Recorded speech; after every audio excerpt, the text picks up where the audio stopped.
The tape. Let's grind. The tape. We do a little bit different around here. We ain't gonna play. We ain't gonna play. Shut up and grind the tape. The tape. Let's grind. We ain't gonna play. We ain't gonna play. Them dogs in your face. Let's grind. We ain't gonna play. We ain't gonna play. Shut up and grind the tape. The tape. Let's grind. We ain't gonna play. We ain't gonna play. Them dogs in your face. Shut up and grind. Let's grind. Grind the tape, bro. Grind the tape, bro. Grind the tape. The tape. The tape. Let's grind. Grind the tape, bro. Let's grind. Grind the tape, bro.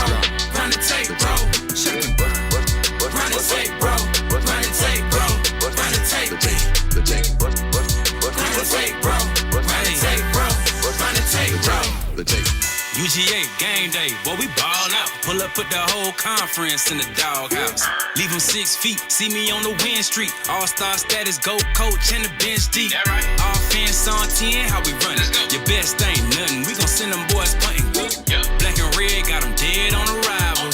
Defense hunkered down for the tie. Hey, you don't want it with the dogs. Film guy on it, you don't want it with my dog.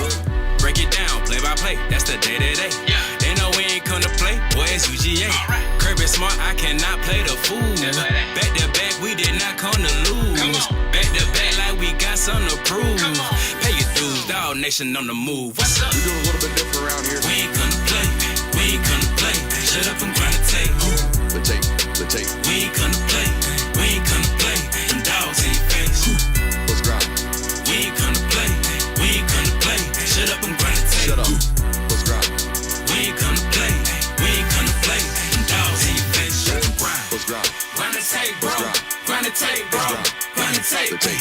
The Shut tape. up and grind. Let's grind. Grind the tape, bro. Let's grind. Grind the tape, bro. Let's grind. Grind the tape, The bro. tape. Shut up and grind. Grind the tape, bro. Grind the tape, bro. Grind the tape. The tape. Shut up and grind. Grind the tape, bro. Grind the tape, bro. Grind the tape, bro. Shut up. The tape.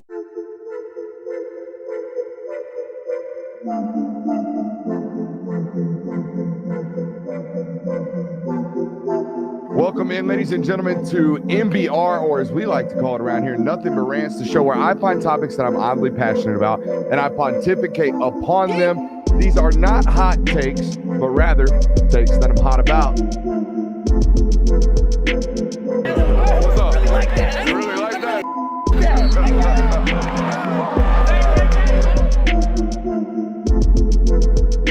Let's shut up and grind some tape.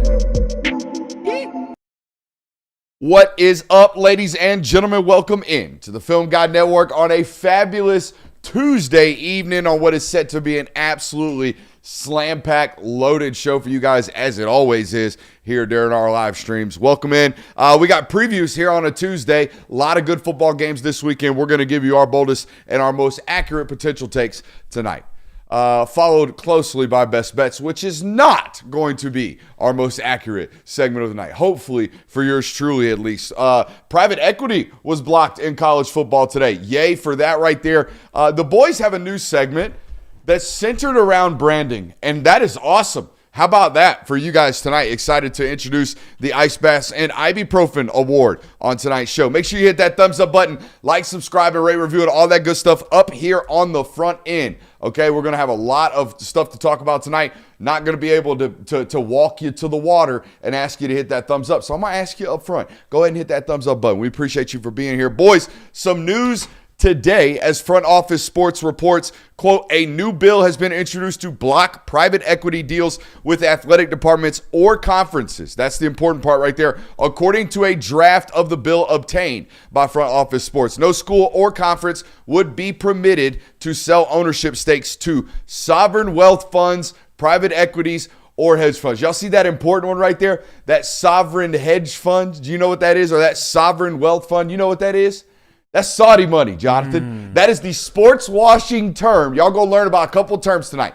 sports washing, if you don't know what that is, all right, and whatever they're trying to hide Saudi blood money with under the term of sovereign wealth fund. All that is Saudi money. Now, why are the Saudis out here trying to sports wash? Well, the definition of so, the practice by a government organization or etc. offering sponsoring or hosting a sports team or sporting event in order to promote a positive public image and distract attention from human rights violations or issues on unethicals, all that good stuff. Now, me personally, I haven't been afforded the opportunity to turn down billions from the Saudi Wealth Fund. However, the day I am, we'll have to have that conversation. But I'm glad that our government has looked at it and said, you know what, we are drawing the line. Y'all can have golf. Y'all can be out here taking the Saudi money and the sovereign wealth money in golf, but do not do this with college football. I appreciate that about this. Yeah, I think it's also gonna keep the absolute chaos that we already have in college football at least towards a minimum. I mean, imagine if you had certain schools that were backed by the Saudis, how much of an advantage they would have in recruiting. Certain comments on my Twitter feed lead me to believe that some of these message boards are indicating that some of these schools are already doing this. You know, who got like thrown into the mix, and I'm not saying they have, but for some reason A&M was mentioned like several times in my mentions today, because I had a tweet that went relatively big on this: keep Saudi money out of football. Thank you. Keep it out of my college football. I don't need this stuff. I don't need to be making these decisions myself. I don't want that moral dilemma. Billions or blood money? I don't know. I can do a lot with billions, you know? Yeah. Tough decisions, I would imagine. I don't think I'm ever going to have to face them, though, hopefully. Now, remember, my whole take on this private equity money, guys, was like, how do they expect return on this investment? Remember I talked about this last week? Like, why are these capital firms, somebody please for love of God explain this to me, how are these schools or how are these private firms expecting a return on their investment when their investment is college athletic funds, which we know from covering college football for 10 years and watching the sport of college sports or college sports for so long, for all these decades, they're net losers. Like they are by profit or by design inherently losers in terms of their funds and budgets, right? They make a lot of money, they spend a lot of money. So what would influxing that with cash do for a return on investment? And how do they see value in this? And here's the answer. Saudis don't care about return on investment. All they care about is washing the money. They don't care about whether or not it makes money. All they care about is turning a blind eye. Yeah, and that's why. Now, these private capital funds, sorry to cut you off, Jonathan. you're fine. I still don't understand what they're doing.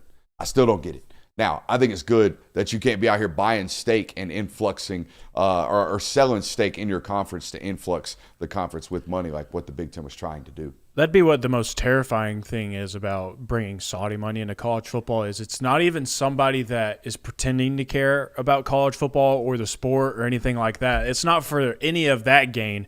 It's all about their own gain and making sure that they stay clean. Like, it's different, in my opinion, if someone that is investing money into this sport is someone that actually cares about the sport or wants to do something about it and like wants to lead in the right direction. But if you start getting money into this sport that they just don't care anything about it. Cody Campbell struck all on knees here parts of the country. You know what I mean? Yeah. And he loves Texas Tech. He played football there. Yeah, there's some That's roots a little there. bit different than the wealth fund that has a literal bottomless fund. They could spend $1 billion an hour and never spend all their money. Like it's a whole fund dedicated to, just burn it. Do whatever you want with it. We don't care. It's insane, the amount of wealth that is, in this sovereign fund. Chat saying the Premier League soccer league is apparently infiltrated with it, and you can tell. I wouldn't know. I don't watch the foodie football, so that's on you guys. But I will take your word for it because, like I said, I ain't out here watching the foodie football. There was another piece of news today as well about transfer portal, right? Did you see this? One transfer portal confirmed. The other thing I thought was very interesting, I had a scouting director text me this, a rule that not a lot of football coaches I think are going to like. I think athletic directors and I think NIL collectives will like this. But if you fire a football coach now currently under the current rules, there's a 30-day free window. As soon as the coach is fired, it's free reign on the roster. Apparently, this new rule that went into place today with the NCAA and the College Sports Commission is that as soon as the coach gets fired, you have to wait until the new coach is hired. Then there is a 15-day period where you get to feel out the coach and decide whether or not you want to go. Totally different. Totally different than free reign on the roster the moment you fire the football coach. Does that provide an incentive to teams to be like, we can hold off on hiring a guy or getting a guy in the door? I think it's the other way around. I think, maybe hold off on hiring the guy. But I think right now you got operation or programs dragging their feet to fire their football coaches that they want to fire because they're worried about their roster getting pillaged in the middle of the season. Definitely. I think that's the primary thing you're getting a chance to avoid here. You know what I mean? Yeah, I mean, I think it's smart in the sense that you're at least giving your new hire a chance to retain as much of the roster as he can and make sure that these players are actually making the actual best decision for themselves, like not jumping to conclusions. Because now I don't see what would be – there's nothing stopping a player from saying, well, the heck with that.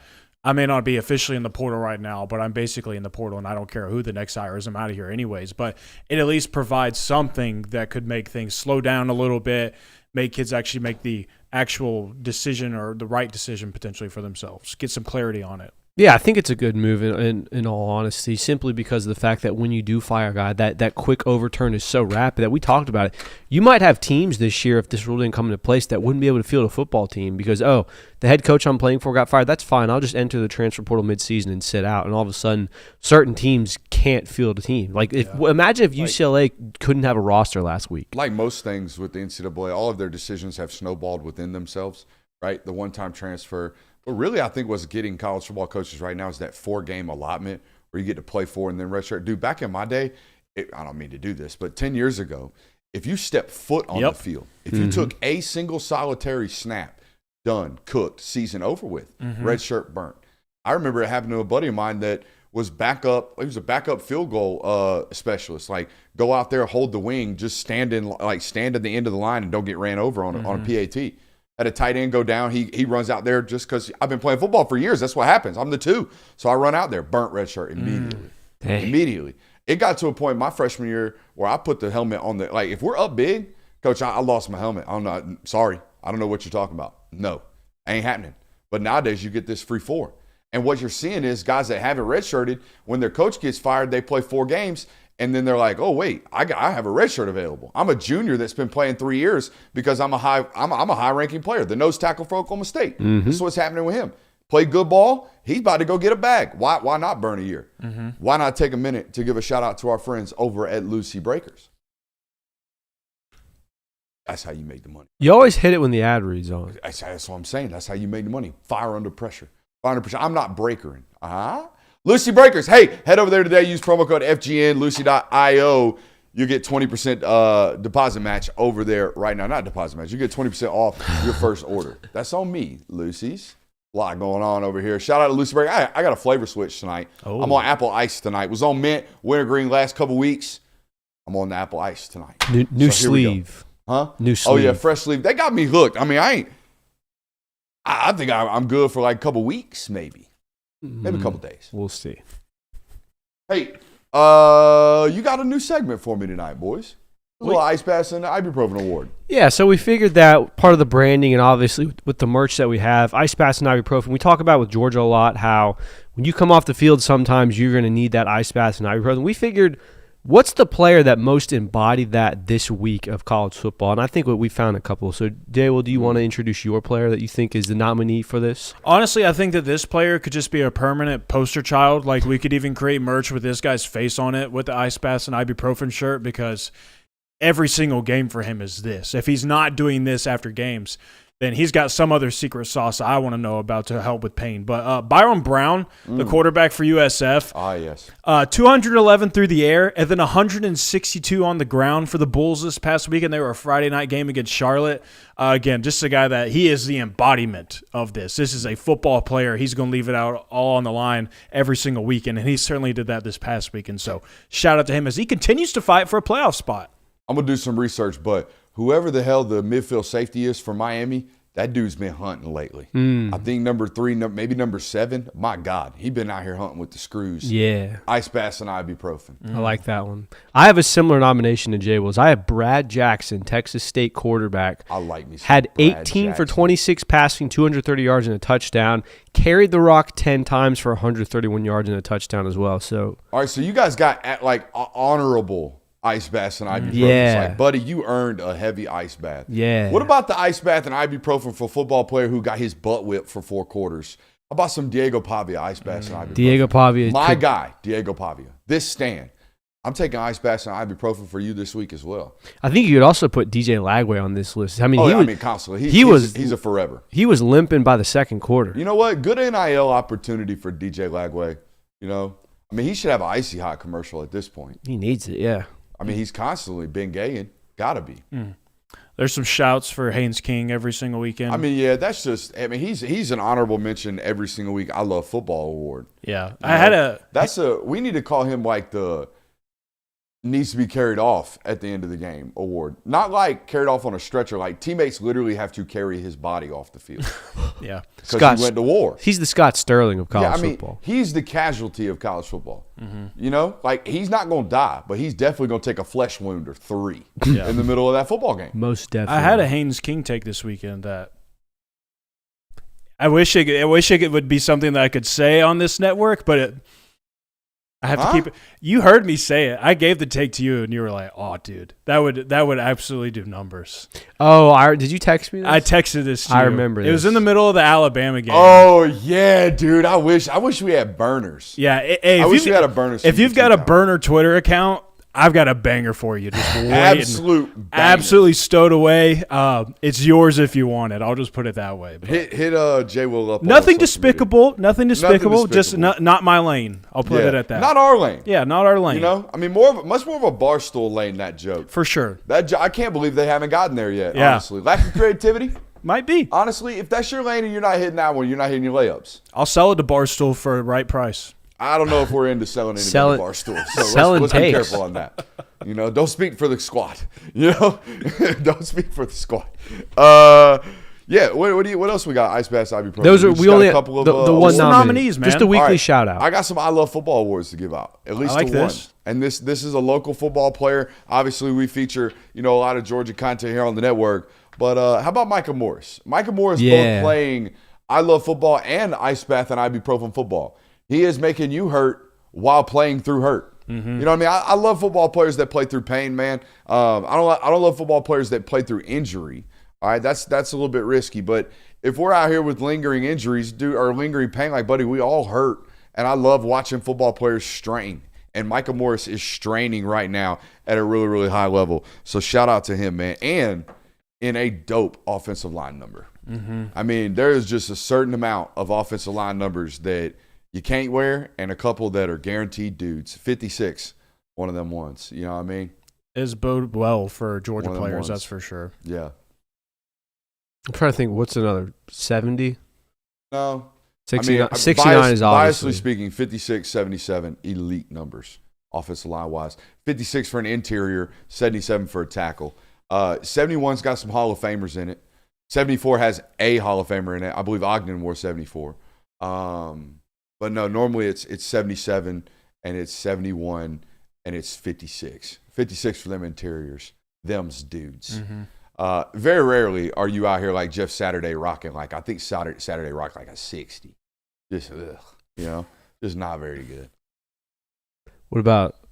I'm not going to do it. What? I'm not going to do it. Give me a number. It's going to make Jay Will so mad. 67. Why was Childish. Jay Will hates it. Dude. Childish. Yeah, It only makes you want to do it more. absolutely. By the way, no great ever wore 67. There's been greats that have worn 6 or 7, but never greats that have worn 67. The fact that you laugh at it irritates me even more. I'm laughing because it's irritating you.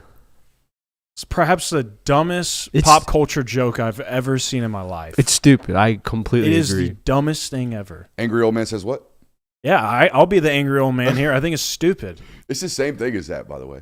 Angry old man says what? And then you get the person to say what? The same thing kids are doing nowadays. They lack creativity. They don't even know what they're doing. But, we were doing that a long time ago. Chest Waxer says what? What? Chest waxer. That's off of Austin Powers. Let's do best bets. Why are you so eager Damn, to Jay give was the having best bets? Jay was having a rough 5 minutes on the show. He is having a rough 5 minutes on the show, and he is indeed 6'7" himself. That's what's even crazier about him not even liking this. Are you actually 6'7"? Hey, he could be 6'6" or he could be 6'7". We don't know. We've taken up way too much airtime We don't with that know. joke. Just go ahead and put them gloves on, big dog. I want to put them Go ahead on. and put them big gloves on. This second time in the season so far, you've had to put them on? First time doubles, I think. Yeah, first time as solo, like big time loser. Yep. Yeah, that's why. Can you do this for me? Well, you have 2 L's in your name. Let's meme farm right quick for me. Yeah, this is the punishment. J. Will with Well, if 2 you're L's. gonna do 2 L's, you gotta do that. Yeah. Make them in line. Okay, go ahead. Go ahead. J. Will with 2 L's there. Those are backwards. Unfortunate for you. What was our record this week as a no one had a winning record actually. Oh, so he's literally just the biggest loser. Yeah. Oh, okay. You and me went 2-2. We had an even amount of games. Don't this put that week, weight back on. 2-2, 2-2, and then 1-3. Well, absolutely. Hey, look, I went 10-0 at one point. The previous 2 weeks, I went in 10-0 combined. So I was down to have some type of drop off, have a setback to reality. That's just how it goes. I think we do have I feel like I've been most consistent. Brooks has been most consistently wrong, and Yale's got the best heater so far. What happened? I can't scroll on my laptop, so I gotta take it Oh, off. he's trying to get out of the punishment. No, I just have to actually get the That's best crazy. bets Oh, I pulled up can't so do we can mine. actually do our That's when segment. you got to scroll with the nose, man. You got I'll to give scroll. that I laptop can't do that. Eskimo I'll distance, scroll for dog. you. You got to find a way I to already win. got it. big dog. Hey. Hey, yeah, lean on a teammate. That's right. Lean on a teammate. Keep I love your to see hands it. I to love see it. yourself. Hey, he's trying to assist. I already Don't be got it out here covered. Denying teammates helping. I already got it covered, though. Oh, I you're a didn't need his solo help. artist. Solo. I'm good. All right. First game that we have on the slate, Ohio's. You mean first game on the slate? Try that again. Is that not what I said? Just go ahead and meme farm. You gotta be more anime with your hands. First game on the there you slate. go. Now you're getting the coaching point. Attaboy. Ohio State minus 14.5 at Illinois. Illinois, we're going to talk about this a little bit later. Them Illini got an elite offense right about now. Yeah, they do. Like throwing for 300 yards a game is Sir Luke Allmeyer. It don't make no sense. Give me Illinois to cover. I want to think that Ohio State dominates their entire regular season schedule, like covers 17 points in every football game. I think they're going to beat the hell out of Penn State. But that's what I think, and best bets is fading myself. So give me the Fighting Illini this week. I actually do like Ohio State in this spot. We've seen that if you have a fast-paced offense that can get up very quickly on Illinois. I mean, for God's sakes, Indiana hung 60 on them. And no offense to Indiana, I think we all kind of agree here that Ohio State's offense is better. So I'm going Ohio State. We talk about with these Big Ten teams how they only have a certain number of opportunities in a season to play a ranked opponent, really show out, earn these established wins so that later in the year when the playoff rankings come out and you're trying to figure out the playoff seeding, they can go back and say, well, you see, Ohio State went on the road, beat an Illinois team. So I think Ohio State is going to cover the 14.5. That's right. So I'm taking Ohio State minus 14.5. That's right. Second game on the slate. Number 2. Hit it with this one, though. Number 2. Go ahead. Bama minus. Number 2. Go ahead. Number 2. We didn't even get Bama the camera minus over 2. there. Pay attention, Kirby. gosh. Pay attention, Kirby. We're trying to meet I'm reading the chat right Hey, now. number 2. Go ahead. Number 2. Attaboy.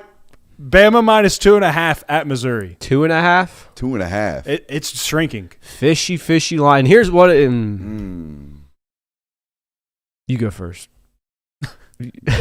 I need to know which way to fade. I mean, I'm picking Bama in this football game. So in best bets, let's do the Cope fade right here. Give me Missouri to cover that or with the points. I'll take the 2.5. I think they win. If they win, but it's more than by like 6, 7. They normally win these games. Shit. They normally win these games 29-20, 27-20. It ranges like that if they win them. This is hard. This is a hard line to pick because you're basically picking the team outright. Mm-hmm. It's hard to see a 2-point game. So as much as I'm going to say Bama minus 2.5 because I feel a lot better saying Bama wins outright than I do Missouri wins outright. Hell yeah. I'm still suspicious in thinking that Bama stinker's around the corner, and this line indicates that Vegas thinks it's that. I'm gonna, in avoidance of being wrong and having to wear the gloves, I'm gonna ride with everyone else. I'll go Alabama 2.5, but it's very You fishy. picked Missouri though. Oh, you did? Yeah. I'll stir out Jay Will though. I trust him more. No, thank you. You know what? Yeah. Go ahead. Come on to my Give side. me the Missouri Tigers. Hey, that plus, Ahmad Hardy tape.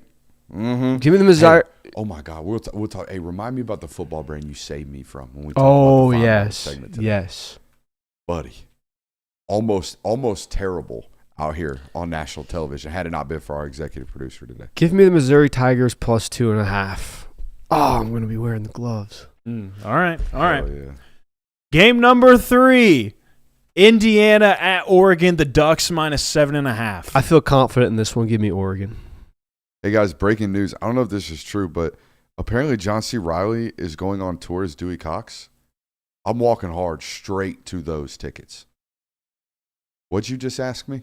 What is best bets we're doing? Indiana at Oregon, the Ducks -7.5. I think Oregon's going to roll, so give me the Hoosiers. Yeah, I also think that Oregon is going to roll, so I will happily take Oregon -7.5. Fourth game on the slate, Florida at Texas A&M. The Aggies favored by 7.5 points.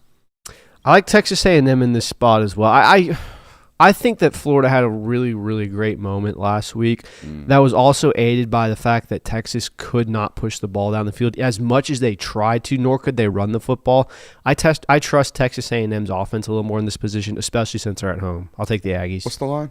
7.5. Ooh, that's a lot. Give me Florida to cover A&M to win. All right. I think Florida is at worst a 20-10 loser. You know what I mean? Mm-hmm. Like they were a 26-7, 26-14 loser against Florida. There was a 20-10 loser against LSU. Mm-hmm. Like they're not going to be a 35-10 loser. I don't think they are. What if they're a 35 still to think they 27 loser, though? I don't think they score that many points. I don't think these offenses put up that much. Okay. Yeah. I'd take the under, like a 21-14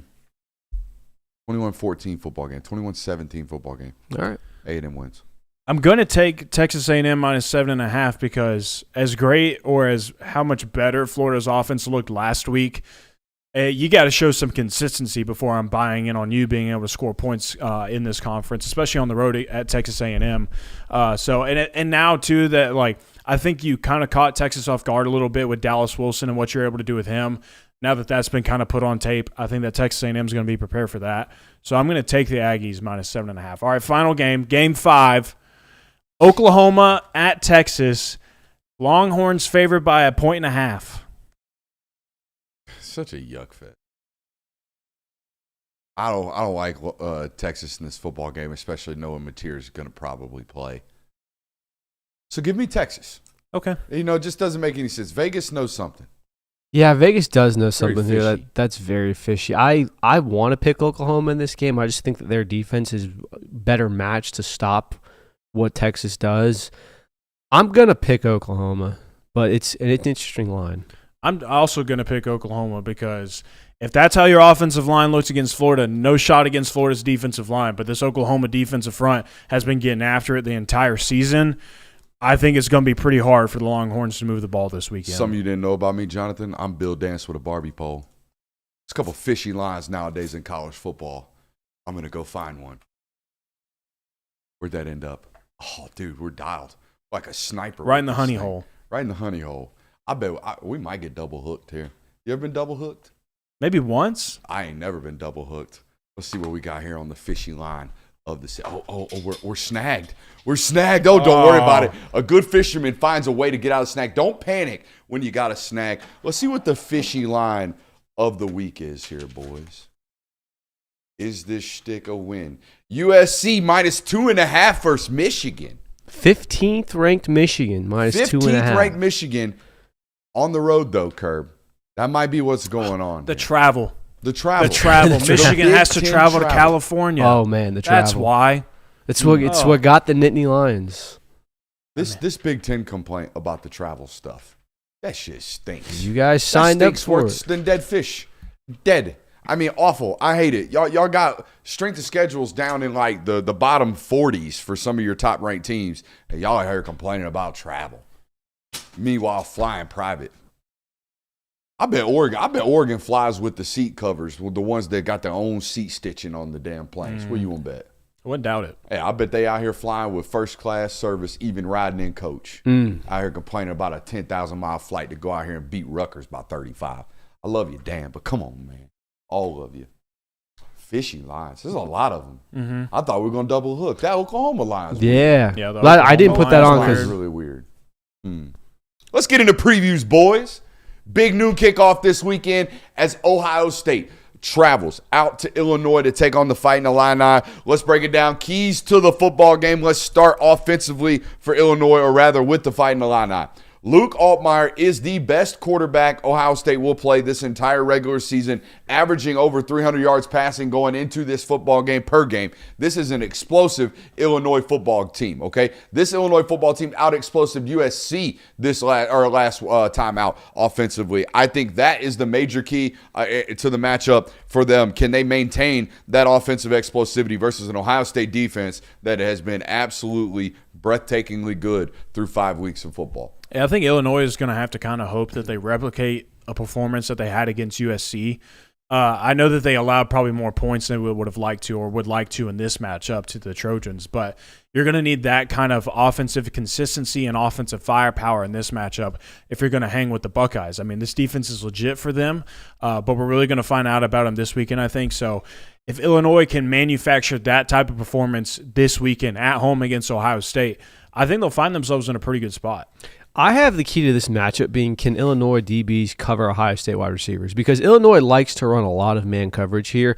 You're going to be on an island with these guys. You're going to be on an island with Jeremiah Smith, Carnell Tate, guys like that. If you can cover them, you might cause some issues for this Ohio State offense.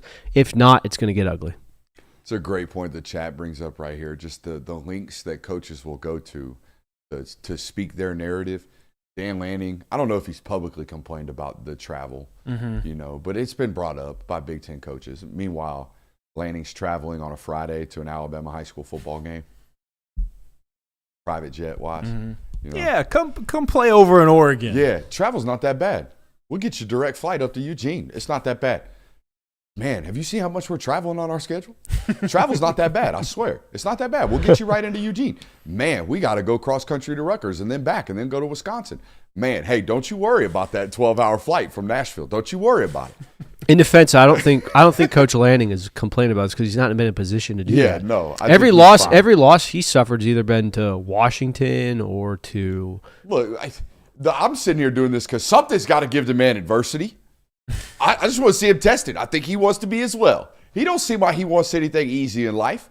That dude has never chosen the easy path. You know, he don't want it easy. He wants to be challenged. Yeah. He wants to see what he can pull out of himself in those moments. Yeah. That's all. Who do you have the X factor in this matchup? Hank Beatty. Top 5 in college football in all-purpose yards. Getting this guy the football in very, very unique and explosive ways. He's got rushing touchdowns. He's got passing touchdown. I think it was Tom Fornelli from the Cover 3 podcast had a great point about him going viral in the Illinois space. I mean, he's doing a great job as an offensive weapon, as is the offensive coordinator getting him open. So that's the key right here. And that matchup, whether or not normally these X factor guys, whether it be Tyler Warren, whether it be, whatever you have offensively going up against Ohio State, normally the eraser for that is simple. It's Caleb Downs. So how does that matchup work in this football game? That's a massive X factor for me. For me, it's Bo Jackson, the Ohio State running back. Everybody wants to talk about the passing game, how Julian Sayin has looked, how Jeremiah Smith has looked, how those wide receivers have played a crucial role in this offense so far. But I think against a team like Illinois, if you are going to beat them and you are going to handle them, it's going to start with running the ball. And Illinois in the past has done a pretty good job of stopping the run. But I feel like Jackson, a young running back, has started to kind of get his legs underneath of him. He started to play some good football for them and some really meaningful had some meaningful carries for them as well. So I have him as the Bo Jackson, right? Mm-hmm. Huh. We're making Bo Jacksons now. Yeah. Is it like birth name Bo?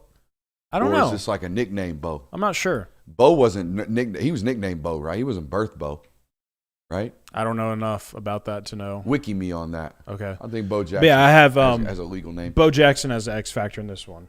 I went with Carnell Tate. I picked him for the X factor as the Texas game, and he ended up coming through big for me. I'm going to pick it again because, like I said, I think that these Illinois DBs are going to be in trouble if they try to run man a lot.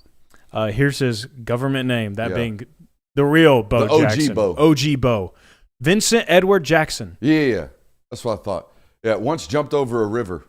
Herschel used to race trains. Unless it doesn't happen. What do you got? I have Julian Sayin throwing 4 touchdowns in this game. You heard it here first unless it doesn't happen. Hey, they were super explosive last weekend against Minnesota. They opened it up. They took the Lambeau out and ran it down the Autobahn for a couple of laps. It was cool to see. I wonder if they're going to do it again this week. I wonder if they have to.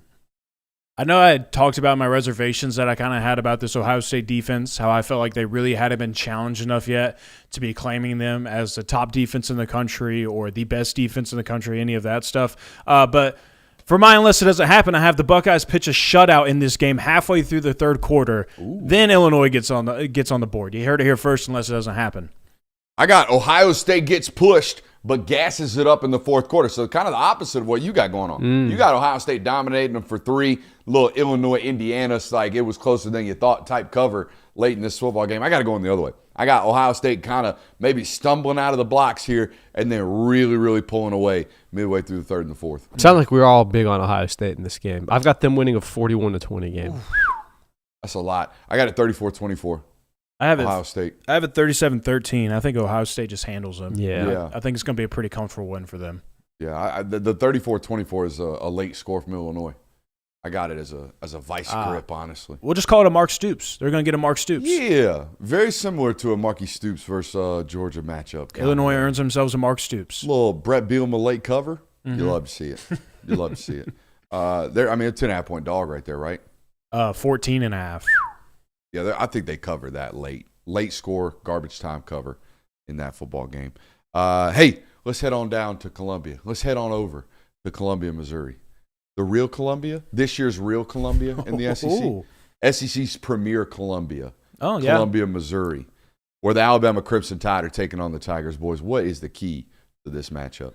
Alabama better figure something out in the defensive run game for this one because they did in the second half. They did in the second half against Vanderbilt. They definitely showed some life and some improvement there. I think Kane Womack has his defense progressing in the right direction, but this isn't your typical SEC run game that you're going to be facing this weekend. This is Ahmad Hardy, and Ahmad Hardy is not your typical running back. I don't care where he would be playing at. This is one of the best college running backs, maybe even the best running backs in college football, and you're going to have your hands full this weekend.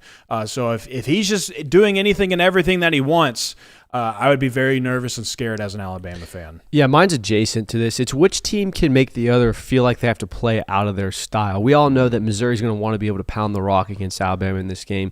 Alabama is going to be very predicated on explosive passing offenses.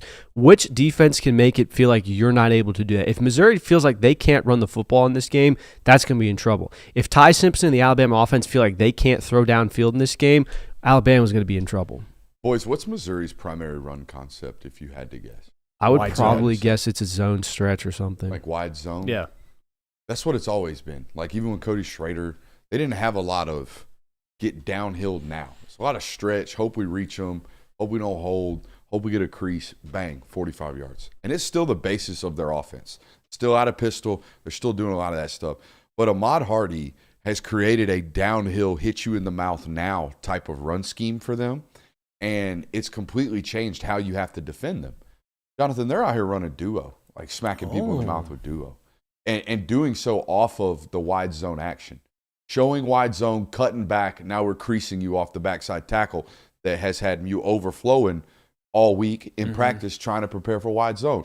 What I'm saying is the individual excellence, like we talked about on Feinbaum today, the individual excellence from Ahmad Hardy has created a totally different and much more difficult run defense or run offense to stop defensively when you go up against these guys. I'm still very questionative on the ultimate like SEC sustainability in the play from Bo Pribula, but the run game is legit, and that is the key to this football game for Missouri. Can they shove that down your throat out there in their home environment? I think for Alabama, man, it's simple. Continue to find offensive balance with regards to your explosives, man. Like they're chunking Vanderbilt in the run game, and what you see is Vanderbilt now have to commit bodies to the box. And I'm going to tell you, if you have to commit bodies to the box against Alabama, 65 yards immediately, like right now through the air, going to happen. So I think that's a major key there for them.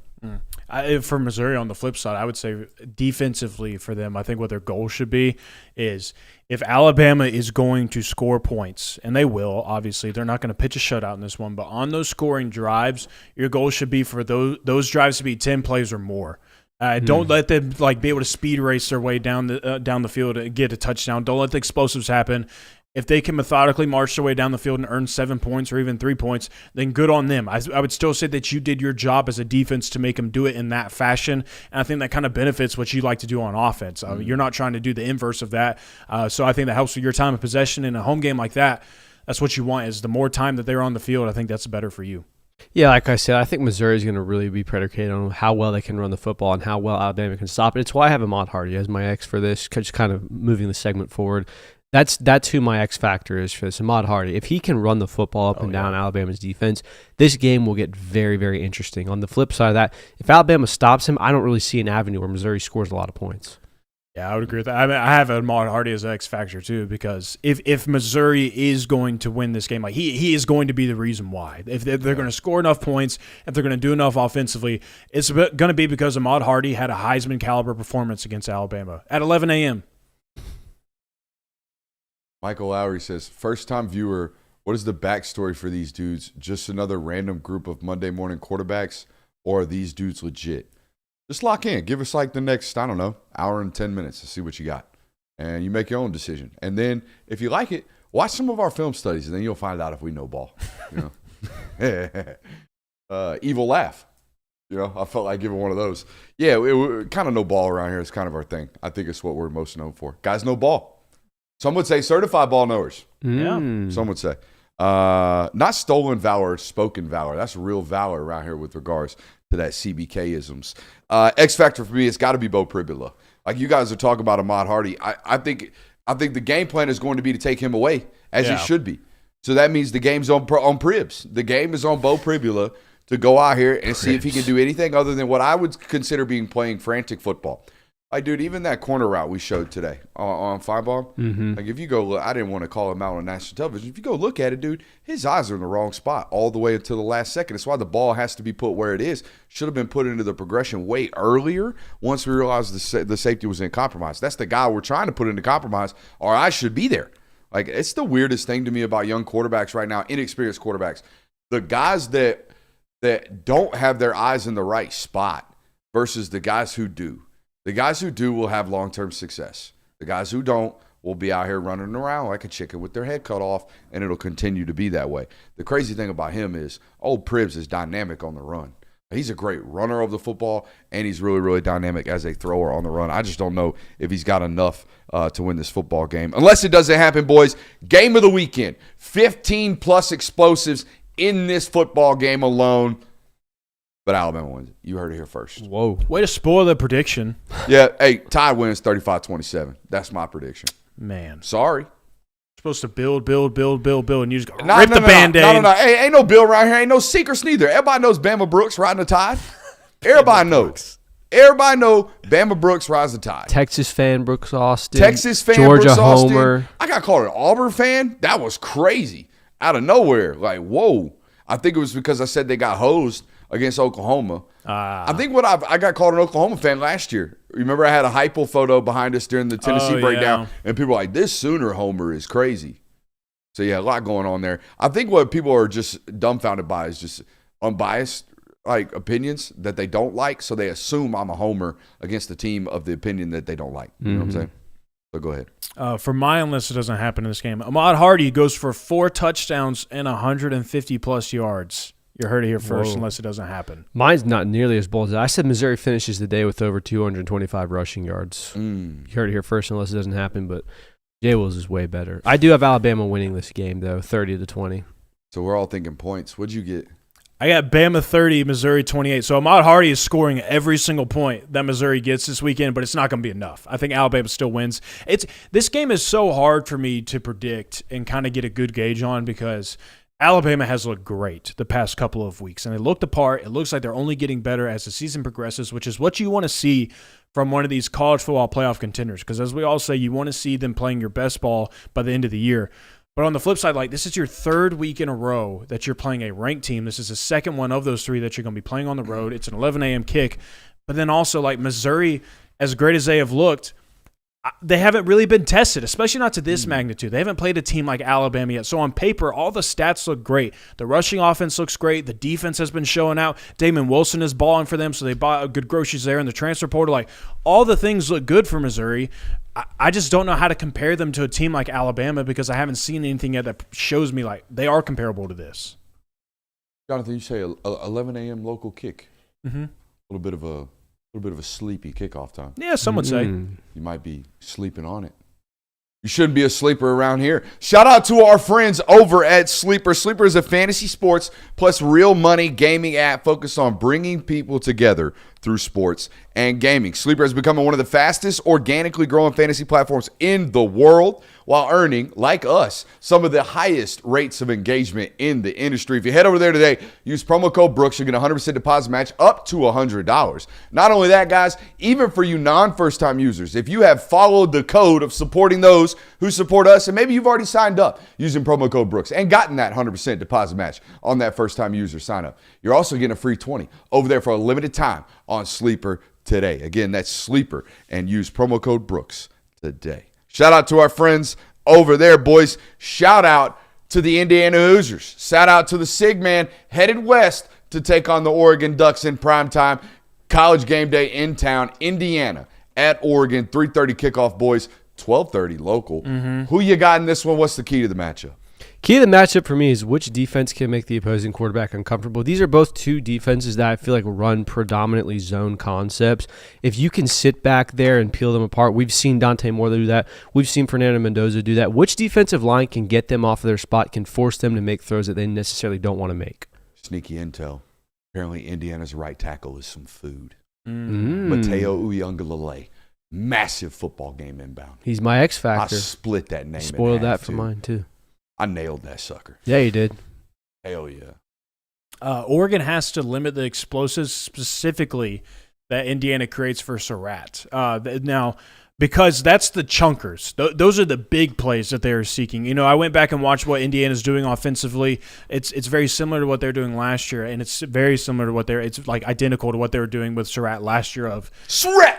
If they're going to target him and they're going to get him the ball, it's going to be downfield for about 40 yards. And if he's consistently making those plays, if he gets 3 or 4 of those, then Indiana's going to be in good shape offensively. But on the flip side for Indiana, you have to do just that. You have to stay hot offensively. There can't be a moment in this game, in my opinion, where your offense lulls asleep or they sputter for a couple of drives. You can't have one of those, in my opinion. 3:30 CBS. Did they give this to our boy Gary?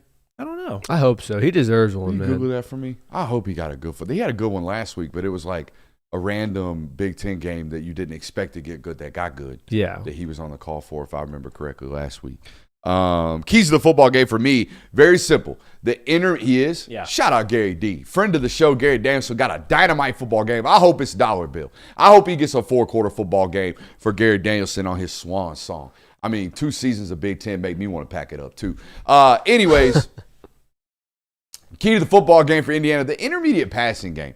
You just got done talking about Elijah Surratt, right? Is it Chaz Surratt? Which one of the million Surratts? It's Elijah. Probably the best of the Surratts. I don't know if he's related to the North Carolina Surratts, but there's been a bunch of these Surratts. I just like the name Surratt. That's why I keep saying Surratt. Great vertical weapon is Elijah Surratt. Great in the RPO slant game.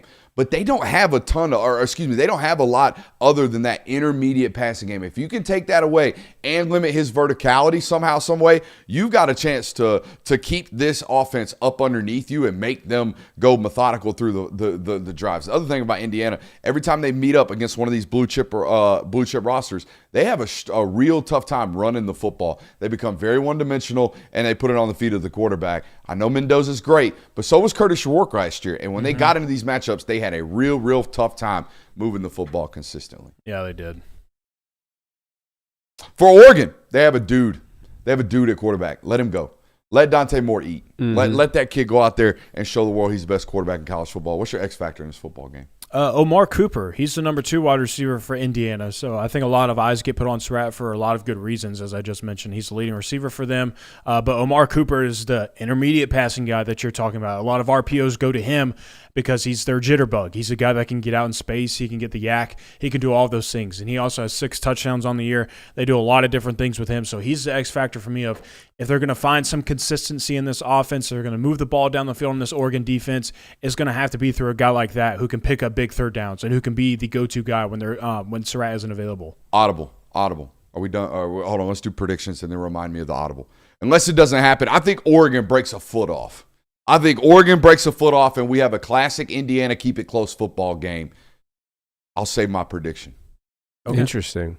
I have something very similar. My unless it doesn't happen So you think Oregon breaks a foot off? Yeah. Hell yeah. My unless it doesn't happen is that Oregon jumps out to a 3-score lead at this point in the game.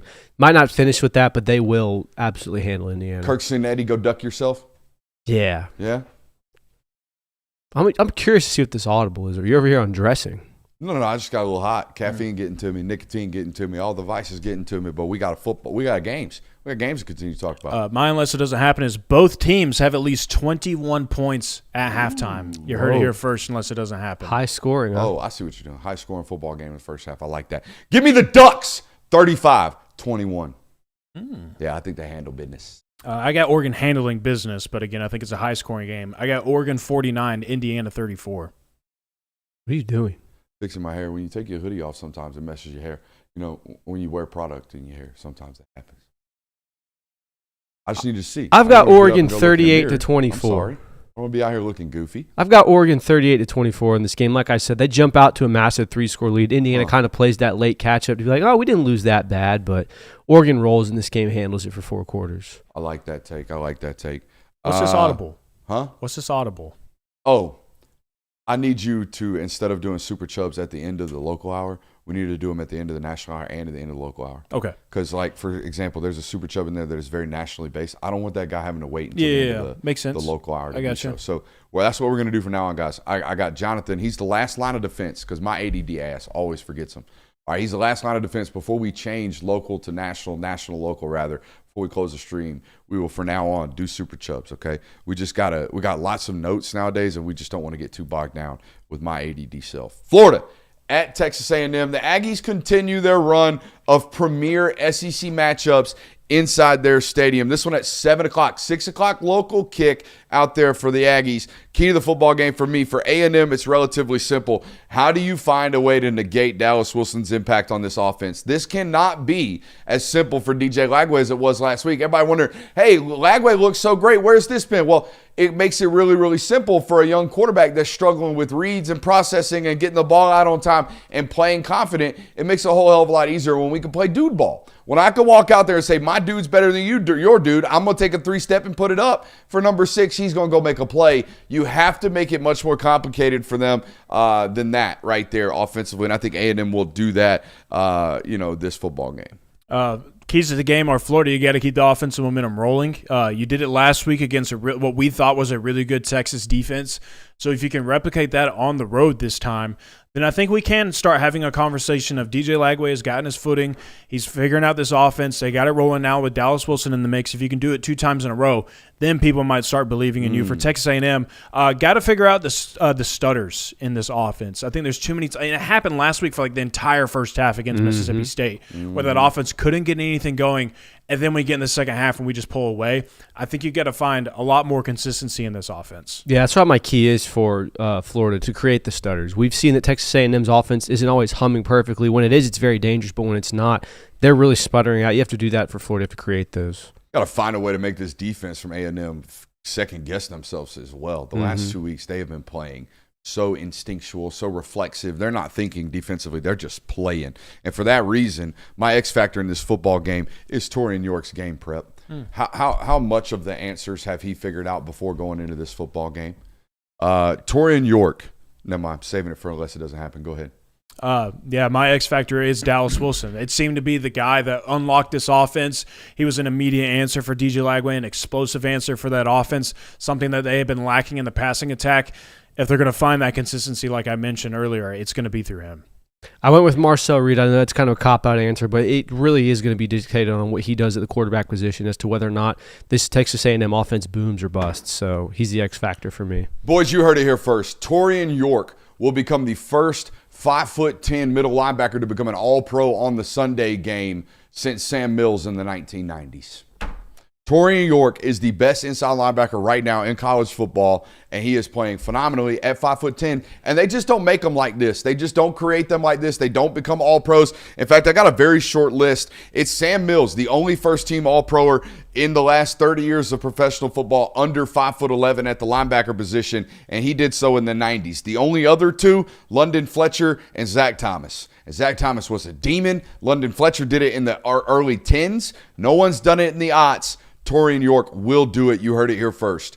Ain't even know unless it's going to happen. That's what it's going to be. Billy Napier does it again. Oh, Whoa. Jaden Baugh goes on a milk carton because Napier refuses to give him touches. No. Jaden Baugh goes less than 10 carries in this matchup. You heard it here first, unless it doesn't happen. He wants to keep DJ Lagway hot. Oh, we got something going in this passing attack. We like Dallas He's Wilson. still got the look in his eyes. And then you're going to – two got that look. and meanwhile, you're going to forget about your stud running back that you should have been feeding all year, and it's going to happen in a critical football game. That makes me so sad. I think that we've got two quarterbacks that have shown that they play kind of not risk-adverse football. That's quite the opposite. I've got a lot of turnovers in this game. Give me 4 total turnovers on both sides. Wow. You heard it here first, unless it doesn't happen. I got A&M 27-24. I got A&M 23, Florida 17. A&M 24-20. All tight football games. All tight football games. I love it. I think it's going to be like that in the SEC a lot more often than it is the other way in terms of domination. Let's be quick on Michigan at USC because we got the Red River to close. Straight to the prediction, guys. I think this is going to be a heavy tilt in explosive data. Michigan's surprisingly better, or much better than I thought in the explosive metrics somehow, some way. But USC's just far better. If this turns into an explosive battle, which I think it might, I think we got a Lincoln Riley. Oh, that's Lincoln Riley. I remember him type of game calling from the Trojans. I got USC winning 35-21. I think the key to this matchup for USC is going to be getting critical stops in situations. It's why you couldn't beat Michigan last year. It's why you lost to Illinois. It's why you've had these issues. And we talk about Lincoln Riley's defense has improved greatly since going to the Big Ten, but there's still been moments where you need that stop and you haven't gotten it. I think you're going to have moments like that on Saturday. Rapid. No breath. Contrary to belief, USC has a defense and a run Faster. defense. They're 29th in the country right now in run defense, so Michigan has to continue to find consistency Faster. with Justice Haynes. So we'll see if that happens and Michigan can keep on doing that. I like their chances in this game, but I think USC has been a very balanced football team defensively and offense. I like the Trojans in this one. I'm going to side with Vegas, 34-30. Well done. Well done. That's a hard thing to do. Someone ad-libbing you in the middle of your takes that he's making you go faster at. Hey, Red River on Saturday, 3:30, Oklahoma and Texas. Who you got, boys? Keys to the football game, the forward pass. Who can do it? Who can do it? You know, if Mateer's going to play, which I think we need to stop all the predictive talk and just go straight into that. It's the biggest story in college football right now, in my opinion.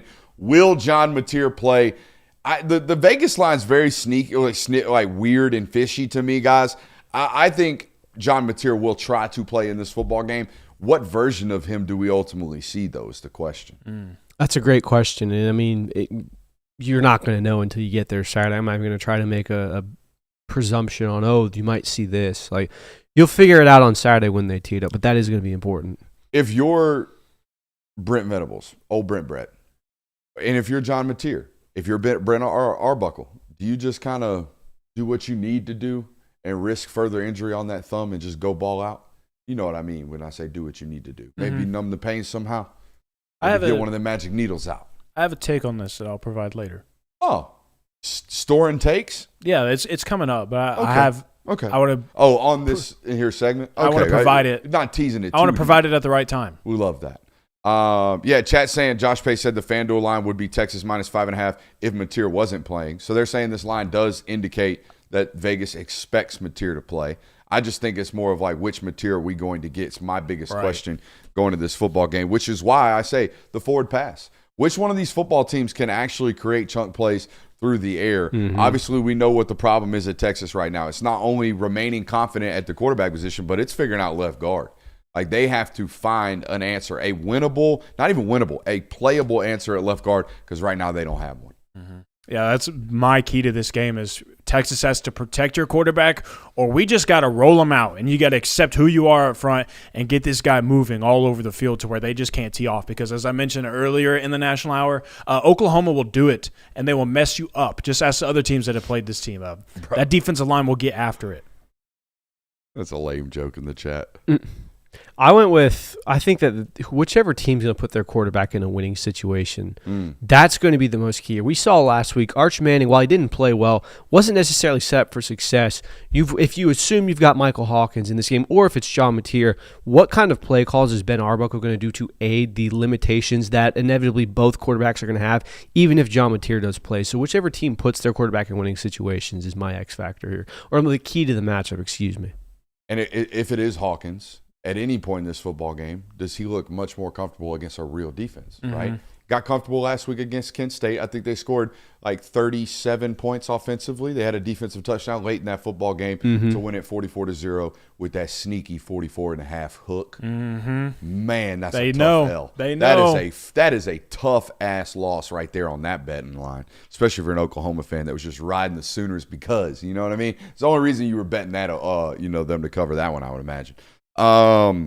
I think the X factor in this game is old Brent Brett's ability to confuse quarterbacks. It always is. When I go watch Oklahoma defense, I'm like, all right, how many problems and how many moments of confusion is he going to create? He does it for veteran quarterbacks, let alone quarterbacks that are struggling to really see it accurately right now.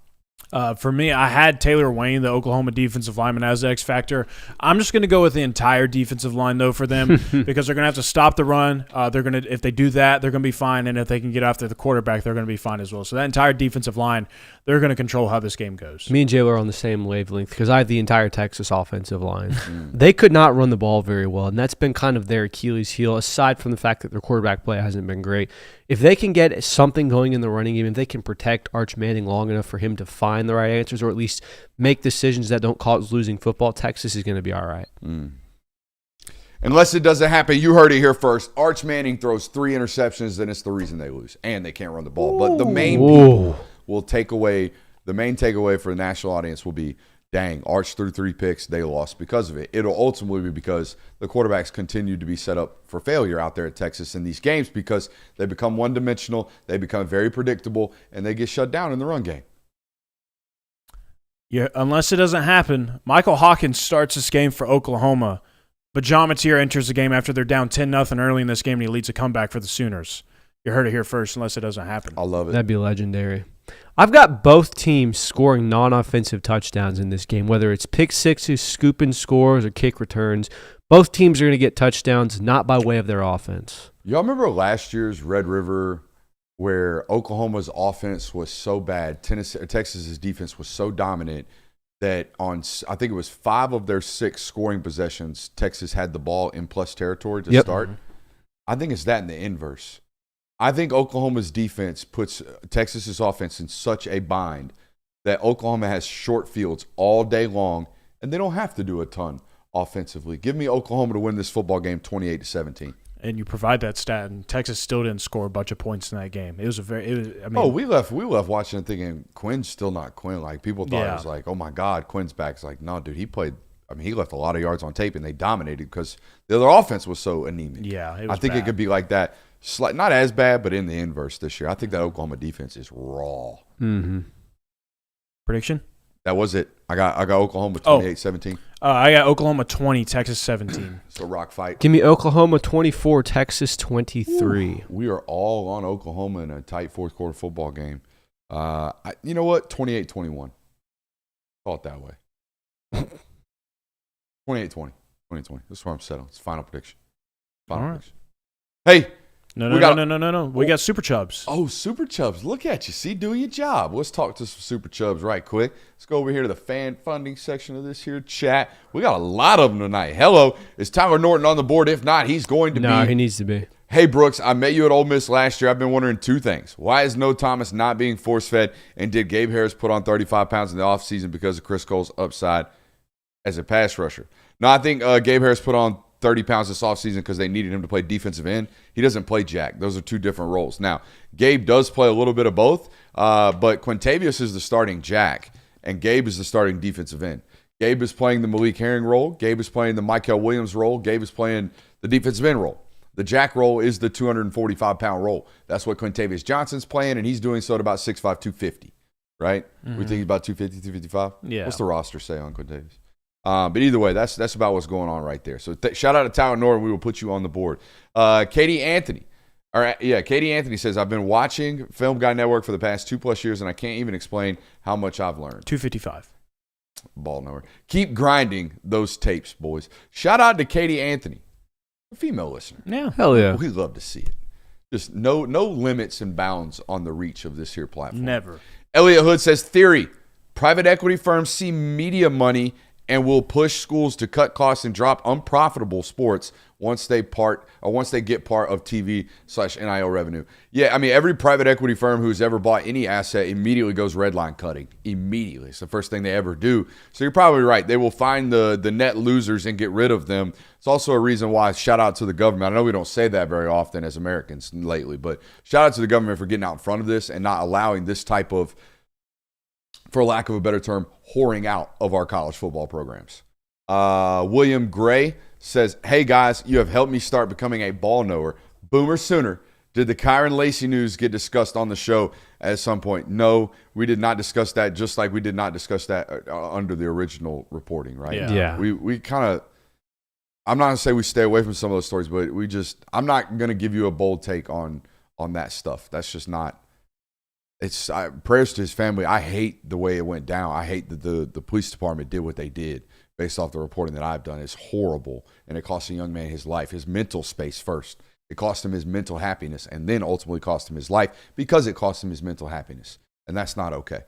Flying Hawaiian says, does Indiana have the body types at the line of scrimmage necessary to compete in this game long term?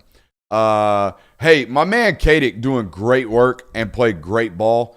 But that's exactly what you're talking about right there. Like, that is not an NFL body. Mm-hmm. They don't have a lot of NFL bodies. I mean, but they don't have to. They RPO their way down the field most of the time. Isn't that what you came away with as well? I feel like they're still very dependent upon RPO, which is why that beyond the intermediate passing is the most important thing for me going into these football games. And it's why they can't run the football when they play against these better blue chip rosters. Hey, we got a whole nother hour coming up right now after the break. We'll see you then.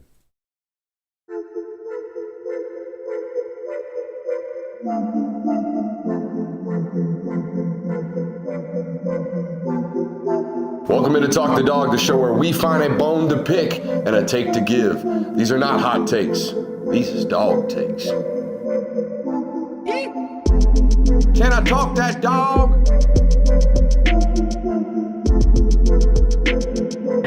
What's up? You really like that?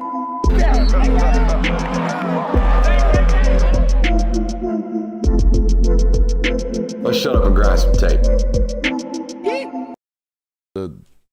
Welcome back in, ladies and gentlemen. Thank you, kind assistant. I feel like you were playing the PJ Fleck assistant's role. Can you fan me while I eat grapes? No, please, that'll sir? be the last time I do that. Can you refill some elixirs for me, sir? Speaking of elixir, hey, how about an elixir with a purpose? Shout out to H2All here on the top of the local hour. Doing great stuff here. Great product as well. New cans, by the way. I got the old cans still. We'll get the new cans in soon. H2all.com, your purchase, your impact. A portion of every bottle sold goes directly to solving the clean water crisis around the world. Most fresh water tap put in Uganda recently by our friends over at H2All. Speaking of the elixir, Kirby almost dropped that towards in one of the pressers where he was asked Confidence elixir? It wasn't a confidence. No. He was asked about fast starts. He's like, we don't do anything specific. He was like, we don't do a pill or a shot or a.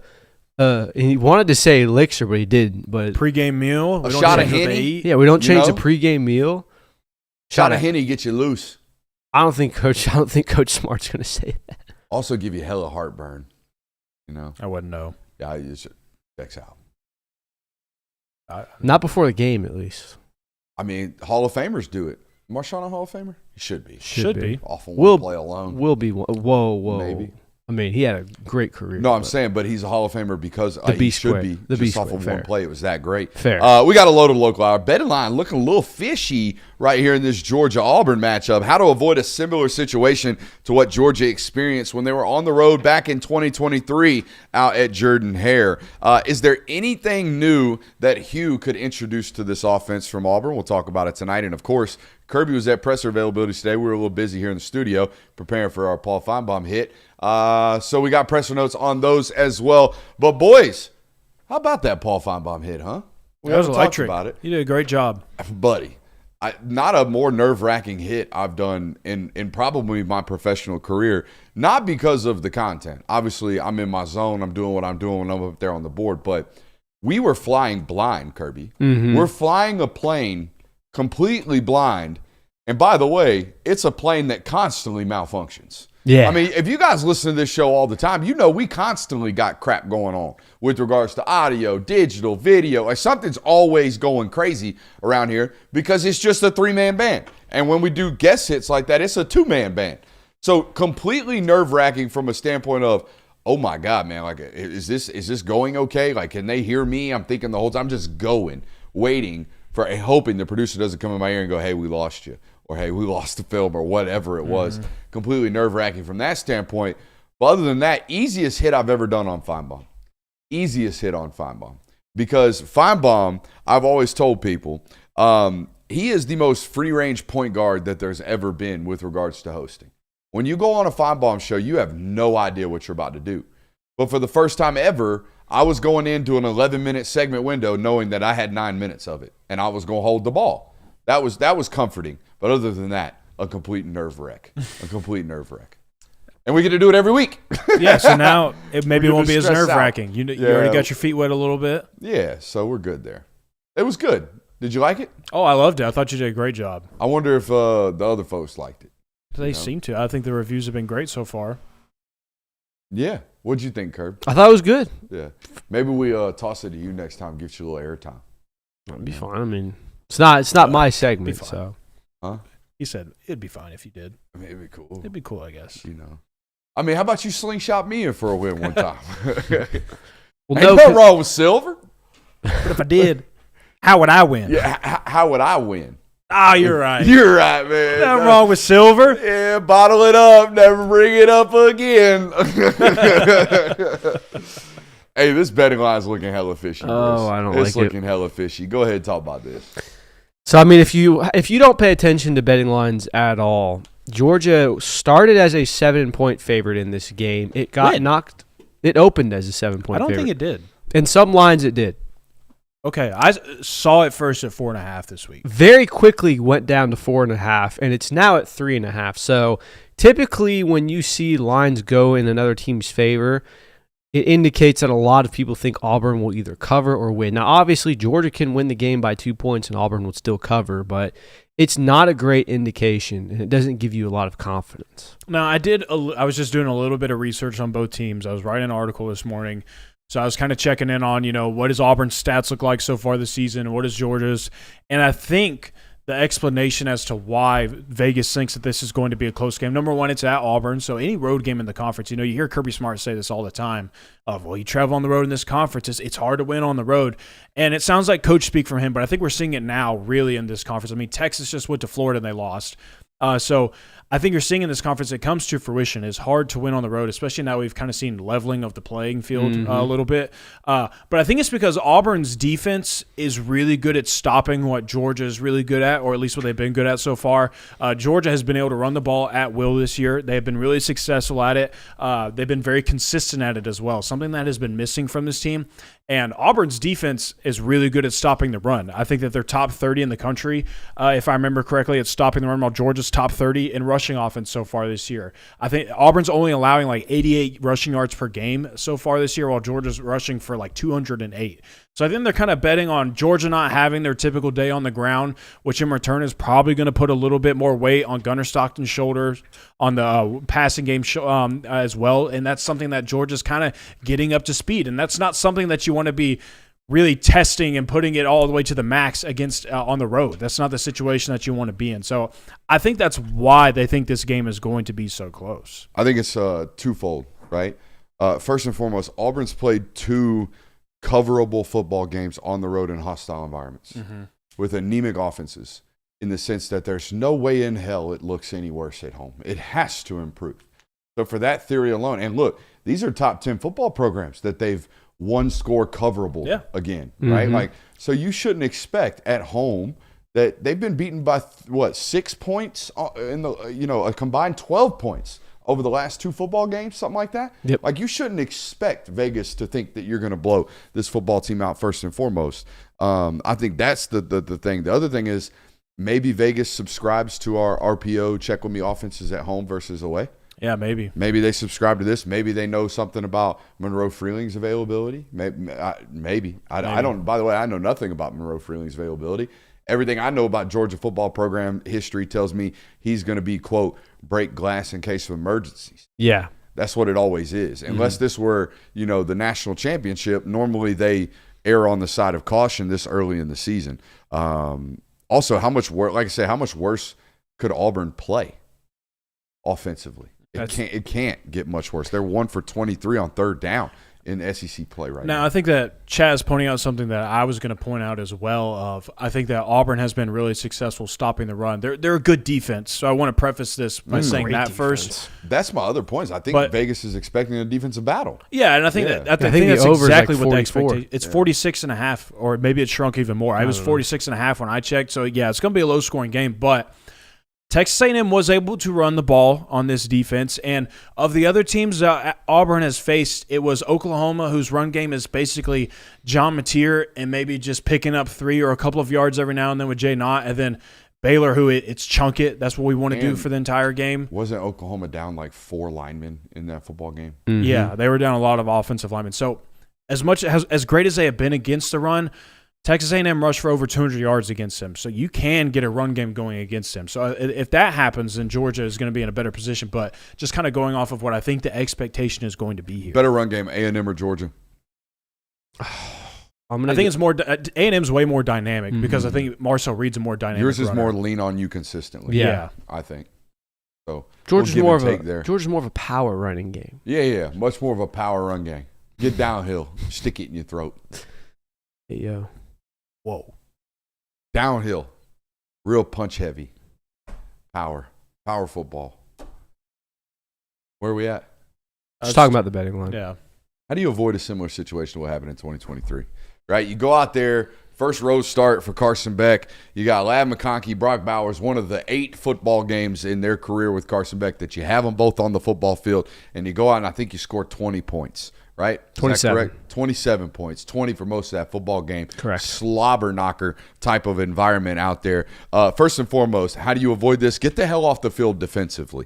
Don't let them zap 8 minutes like they did. They had a 90-yard scoring drive in that football game, if my memory serves me. Like they walked the football. They get the ball in their own 6. Peyton Thor's got a 60-yard explosive that they created. We'll talk about that here tonight as well. And then all of a sudden, they're holding the football for like 6 or 7 minutes, and not only does that keep your defense on the field, everybody knows about that, but when you're at home and your offense is on the field, your home offense is on the field for extended periods of time, guess what your fans get to do? They get to rest their vocal cords. They don't get tapped out and maxed out. If the opposing offense is on the field all the time, they're screaming their head off. Eventually, they'll get zapped out in the football game. So that's first and foremost. You got to get the hell up off the field defensively on third down. I think the other thing about this matchup a couple of years ago, apart from early turnovers that we're going to talk about, was that, guys, they had very, very they had a lot of opportunities to strike downfield, particularly with the tight end position.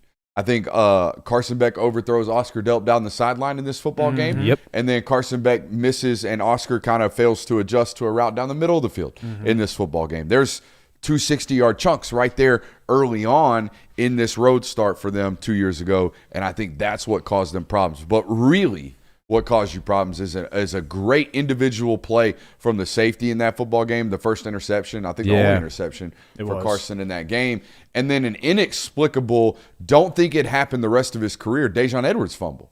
Y'all remember? Dejon puts the ball on the ground out of nowhere, gets a helmet put on the rock. I don't know how many fumbles that guy had in his career. I think you might be able to get to a total number of 2. Yeah. How many times did Dejon Edwards fumble? That's the only one I remember. It's the only one I remember. And it was such a massive momentum swing on the road for a fan base at that time, thought they had no chance. Had no chance in that football game. Georgia's going to roll us. Nope.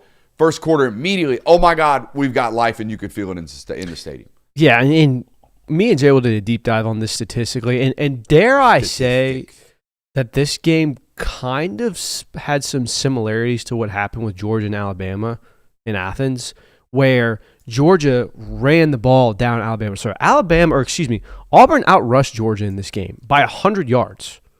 Auburn had 219 rushing yards on the ground. And now, granted, most of them were on explosives. They weren't consistently pounding the rock. But Auburn could not stay on the field. They were 2 for 12 on third down. Georgia was 8 for 13. So it was a very interesting game, kind of similar to what we saw with Alabama and Georgia. But I think the way you avoid this is, like you said, obviously turnovers. Turnovers give opposing crowds momentum. They give home field advantage and all of that stuff. You had 2 of them in this game, and it really sparked that 10-0 jump out that they had. What's more of a dunk in a high school gymnasium?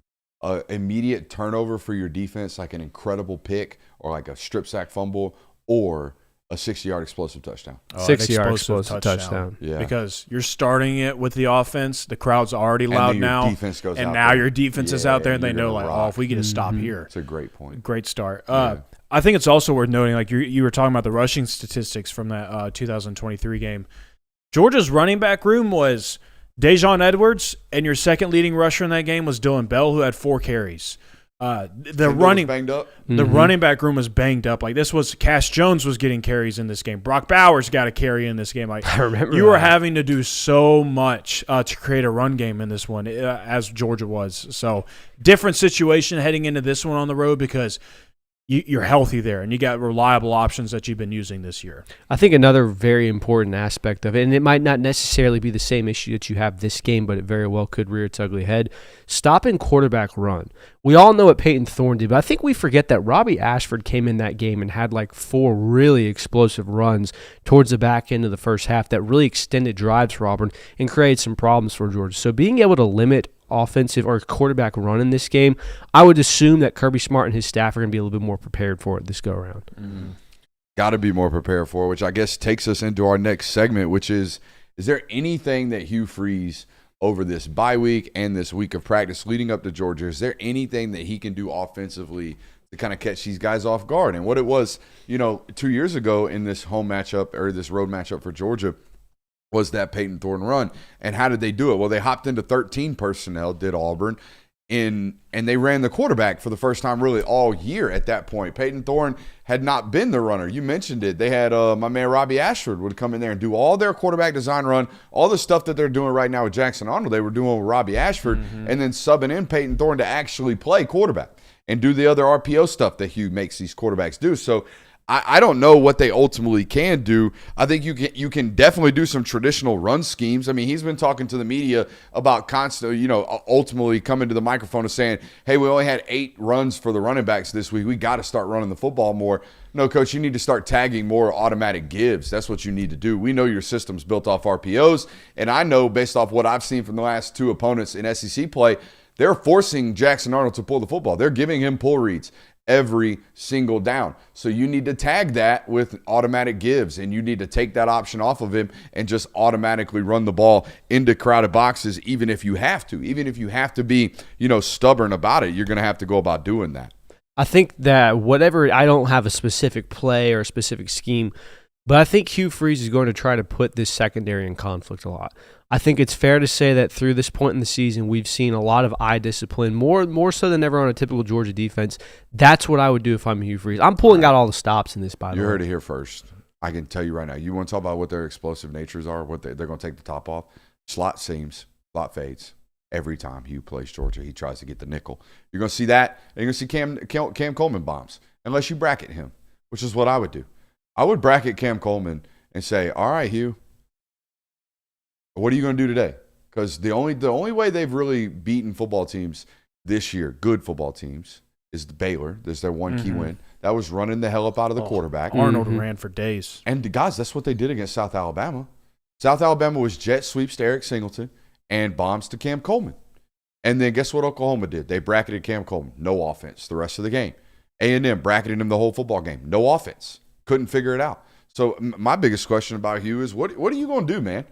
How are you going to design offense when it's very clear that once we take Cam Coleman away, I don't think you have answers. At least the last 2 football games you have not. It's been rather baffling to watch. I can't wait to show you on film tomorrow here on this network. We got what to expect for Auburn coming up. You'll see how great the defense is. The defense is insane out there at Auburn right now. And what's crazy is they have this rare mixture of like veterans who didn't have high draftable grades, so they came back for NIL money, and then Keldrick Falk, who's a top 30 eval, and then the rest of it's freshmen.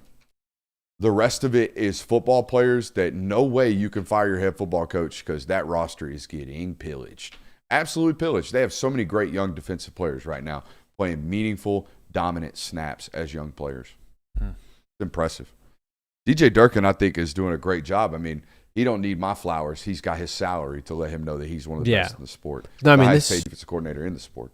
This Auburn defense, if this game is close and if Auburn does, really make things challenging for Georgia, it will be because of what the defense does. I don't think that we're going to see a Tennessee versus Georgia shootout. As much as we thought that game would result in a shootout, I do not see an avenue where this is a shootout at all. I think this will be a very much a defensive SEC classic. I also think about, Durkin. In my opinion, he is not going to allow you to do what you do best offensively. He's going to make you do what you do not like to do, which means he's going to play a lot of zone coverage on Saturday. Yeah. Now, on third down, dude, they walk 7 up, and odds are they're bringing 6 of them. I mean, they blitz. They don't pressure. They don't bring 5. They bring 6. So you better have answers and answers quick on Saturday. One thing that does make me feel good if I'm a Georgia fan is I know Gunner can take hits. Yeah. I know Gunner can sit in there, stand in, and watch one come right down the pipe and deliver a strike. Yeah, and taking a hit doesn't rattle him. Like, No. we've seen quarterbacks before where you get hit in the first quarter, they're like shell shock for the rest of the game. Yeah, he almost relishes Yeah, it. it wakes him up. Yeah, he's almost like, thank you, sir. May I have another? Sounds like to me, when you're talking about what Auburn does on third down, sounds like Georgia fans should just go ahead and prepare themselves for some screens on third down. Yeah. I mean, honest to God, that's what A&M ended up doing. A&M, the first 3 third downs were like, hey, we'll try to scan protect this. Nope, free runner. Hey, the next third down's like, all right, we'll full slide and put the back on the defensive end. Defensive end runs right through the soul of the running back. And then the next possession is like, screw this, 0 check right now. Get into a tunnel screen. Oh, my God, Mario Craver, 25 yards right down their face. So, yeah, I mean, Zachariah Branch is a major key in this football game on third down for that reason. But you got to get into 3rd and 4s. Yeah. You can't be in 3rd and 12s. And nobody can. But against this defense, you really can't. So there's that.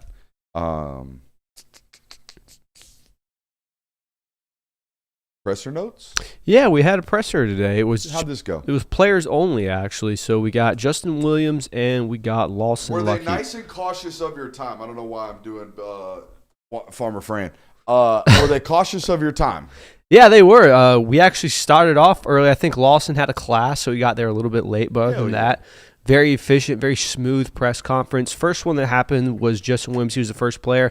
Was asked, how are you getting back on the field? What are you doing? We've seen a rep uptake so far throughout the season. Says he's basically just working hard on things, and he's doing the work on what he needs to get done, fixing the things that need to be fixed. Fixing the fixables. Yeah, very much a, hey, you've been media trained answer. Said that it was a blessing to play in front of the fans at Sanford Stadium. He just kind of asked about, hey, we see you kind of trying to get the fans interactive and get them engaged and things like that. Said that it's a blessing to do that. Enjoys playing in front of the fans. Quick shout out to the Sanford Stadium and the UGA Bulldogs. So quick shout out to those folks. Can I take a stab at something, though? Go ahead. And he does a great job. I think the music is far more over-criticized than it needs to be inside the stadium. But can we get rid of Hype Man? Can we get rid of – have y'all been to in-stadium pregame stuff now? Can we get rid of dude who does trivia with Georgia fans who clearly don't watch Georgia football? Can we get rid of this? Have you seen this? Yeah. They go out there and ask, like, how many years did Larry Munson be the radio color guy for Georgia? And the person answers 12 years. It's like, look, I don't expect you to be a ball knower that knows 42 years on the dot. I don't expect you to do that. But 12? Like, how are you that much of a non-ball knower? I mean, it's also like It's also, dude, just play music and let's get hyped. That's what it is for me. That's what it is for me. I enjoy the questions. I enjoy the trivia. I think it's also How about the push-up contest? You enjoy that one against Harry Dog? it's fine. Yeah. I think it's. I mean, as long as you get a free Georgia tumbler out of it. Keep in mind, You also have to remember, they're not doing that for people like you. They're not doing that for the 35-year-old guy. They're doing that for the student. 35. The 35. I'm saying that's not an age thing. Damn. Hey, you thought it was Fined for ageism. That's right all here. right. They're not doing that for the 30, 40, 50-plus-year-old fans in the stands. They're doing that for the students. That's to get them excited. That's to get them engaged because we've talked about it all season long. Where is the one area of the stadium that's kind of been lacking in representation? No drone show. No, that's what I'm saying. Like the area that has, we all can agree maybe needs a fresher reason to be there early and on time is the student section. So when you do trivia, when you do push-up contests, when you do all those things, it's not for the middle-aged fan. It's for students. So I get it. I'm not mad at it. I do think that it's sometimes embarrassing to be like, who was the quarterback in 2007? And they go, I don't know. So Aaron Murray. Yeah, Aaron Murray just randomly like that. I get. Baloo. Yeah, but it's students. Like these are 17, 18-year-old kids that some of them didn't grow up Georgia fans. Some of them this is their first year in Athens. So I don't ever be like, this is atrocious. We shouldn't have that. Also, we got to teach our kids to throw footballs nowadays. So when they're out there throwing footballs for cash money on the One the dude field. was dialed. I've seen a dude dialed. The rest of them look like they never thrown a ball before. The guy this past weekend was dialed. He wasn't doing chest pass, McGee, was he? No. Okay. Kick him out. He made like the first 4. And then he did start sandbagging, so the other guy didn't feel so bad, did he? Yeah. Yeah, I did catch that towards the end. Shout out to that guy. Respectful. Respect. Sportsmanship. Yeah, got to. Tip of the cap to the sportsmanship right there. Continue with the presser notes. Yes, continue with the presser notes. So earlier in the week, Coach Smart said that Justin Williams embodies fire, passion, and energy. He's one of the best players to represent that. Justin was asked about that today. He's like, hey, what does that mean to get a compliment from that like coach? He said, man, that's a great compliment. You usually don't get those from Coach Smart. It was kind of the funny moment of the presser to where, hey, Kirby's a real hard ass sometimes. It's hard to get a good job out of him every now and then. Feels like that at least.